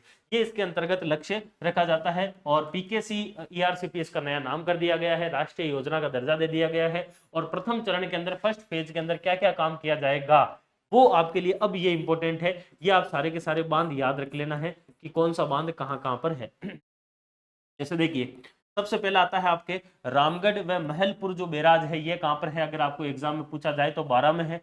नवनेरा बहुत बार पूछा हुआ है, कहां पर है, कोटा के अंदर है। बिसलपुर पूछा हुआ है, आपको पता है टोंक में है, बनास नदी पर। इसरदा जो है वो सवाई माधोपुर के अंदर है, बनास नदी के ऊपर। तो ये सारे के सारे डैम है और ये सारे के सारे आपके इनके डिस्ट्रिक्ट है। ये चर्चाओं में आए हैं ईआरसीपी में, इसलिए आपको ज्योग्राफी में पूछा जा सकता है। इसीलिए मैंने कहा था कि इकोनॉमिक सर्वे पढ़ने का मतलब हो गया आपके राजस्थान ज्योग्राफी, राजस्थान इकोनॉमी और राजस्थान करंट अफेयर्स। अगर ये तीन चीज आपके सिलेबस में, तो ये पोर्शन आपके लिए मोस्ट इंपोर्टेंट आ जाता है, ठीक है। इसके अंतर्गत लाभान्वित जिले जो है वो कितने कितने रहेंगे, तो राजस्थान के जो है वह 21 जिले जो है वह इसमें लाभान्वित रहने वाले हैं। कितने, 21 जिले जो है वह पुराने के हिसाब से 21 है, नए के हिसाब से 40 है। तो 21 जिले जो है उनके 13 करोड़ 25 लाख जो जनसंख्या है, यानी कि लगभग राजस्थान की 40% जो जनसंख्या है उसको क्या मिलने वाला है, पेयजल जो है वो इसमें मिलने वाला है। और 2,80,000 जो हेक्टेयर है वहां पर क्या मिलने वाली है, लगभग आपको सिंचाई जो है वह इसके अंदर मिलने वाली है। तो दो चीजें इसमें इंपॉर्टेंट है कि इस योजना से आपको सिंचाई और पेयजल दोनों की दोनों चीजें मिलेगी। आपको लोन किसी प्रकार का अतिरिक्त नहीं मिलेगा, इसमें केवल आपको सिंचाई और पेयजल ही मिलेगा। जिसमें आपको 21 जिले में तो आपको क्या मिलेगा, पेयजल। लगभग 40% जनसंख्या राजस्थान की पानी पिएगी, जो पूर्वी राजस्थान में पूरे में है। और साथ साथ में 2,80,000 हेक्टेयर के ऊपर आपको सिंचाई सुविधा मिलने वाली है। अभी एक योजना आती है आपके, जो कि राजस्थान की जो है बेसिकली इसमें हिस्सा है, जिसको कहा जाता है यमुना जल विवाद, क्योंकि बजट के अंदर उल्लेखित है इसलिए इंपॉर्टेंट है, थोड़ा सा ध्यान रखना है। राजस्थान सरकार के द्वारा हरियाणा के साथ में 17 फरवरी 2024 को एक एमओयू किया गया है, मेमोरेंडम ऑफ अंडरटेकिंग किया गया है। किसके साथ में, हरियाणा के साथ में। जिसके अंदर क्या रखा जाएगा, आपके पानी जो है वह आपके 577 जो है वह आपके MCM यानी कि मिलियन क्यूबिक जो मीटर है, ये आपके पानी रखा गया है। इस यमुना जो आपके जल विवाद है, इससे अब राजस्थान के कौन कौन से जिले हैं जिनको पेयजल मिल जाएगा, ये आपको याद रखना है कि यमुना जल से जो है वह, या फिर यमुना नदी से राजस्थान के कौन कौन से जिले को पानी मिलेगा। तो चूरू, झुंझुनू और सीकर जो आपके शेखावाटी में जाने जाते हैं, वो डिस्ट्रिक्ट इसके अंतर्गत आ जाते हैं, ठीक है। इसके अतिरिक्त इंदिरा गांधी नहर का जो द्वितीय चरण है उसके जीर्णोद्धार और सिंचाई के लिए भी बजट जो है वो सरकार ने दिया है। तो आपको ये भी अगर पूछा जाए तो बता देना कि भाई इंदिरा गांधी नहर के लिए कितना रुपए जो है वह इसमें रखे गए हैं, बजट कितना रखा गया है। तो लगभग 1430 करोड़ रुपए जो है वह आपके IGNP के सेकेंड फेज के लिए रखे गए हैं। ये आपके इसके अंतर्गत कुछ इंपॉर्टेंट जो आपके बजट से जो प्रावधान थे वो सारे के सारे इसमें ले लिए हैं। तो कहने का मतलब यहाँ पर आपका कृषि और उससे संबंधित जो क्षेत्र है, इस चैप्टर को अपन ने पहले देखा इकोनॉमिक सर्वे के सारी की सारी चीजें, और बाद में अपन ने जो है वह सारी की सारी चीजें देख ली बजट के अंदर कृषि के लिए क्या क्या कहा गया है। ये आपको जो पीडीएफ मिल रही है, वैसे पैनल की पीडीएफ मिल ही रही है क्लास की। अगर आप चाहें कि आपके नोट्स ना बनाने हो तो आप जो है वो बुक लाकर और किताब से डायरेक्टली इन चीजों को हाईलाइट करके, जो मैं इंपॉर्टेंट बता रहा हूं उनको हाईलाइट कर लो, और सीधा के सीधा आपके नोट्स फॉर्म के अंदर ही आपको बुक मिल रही है। इसलिए आपको इसमें ज्यादा जो है वो दिक्कत नहीं आने वाली है, इस बार लिखने की माथापौड़ी नहीं रहेगी। इसलिए आप बुक को साथ साथ में पढ़ते रहिए और उसको देखते रहिए। तो यहाँ पर अपना पहला चैप्टर और दूसरा चैप्टर खत्म हो चुका है। टोटल 11 चैप्टर है। आराम से पढ़ेंगे, डिटेल से पढ़ेंगे, कोई जल्दबाजी नहीं है, और चीजों को समझते हुए पढ़ेंगे। आने वाले 10-15 दिन के अंदर पूरा का पूरा इकोनॉमिक सर्वे और बजट अपन पढ़ लेंगे। तो अगली क्लास में अपन चैप्टर नंबर 3 जो है उसको शुरू करने वाले हैं। तो इस क्लास को इतना ही रखते हैं, अगली क्लास में फिर से मिलेंगे। तब तक के लिए धन्यवाद, take care, all the best, और अच्छे से तैयारी करते रहिए।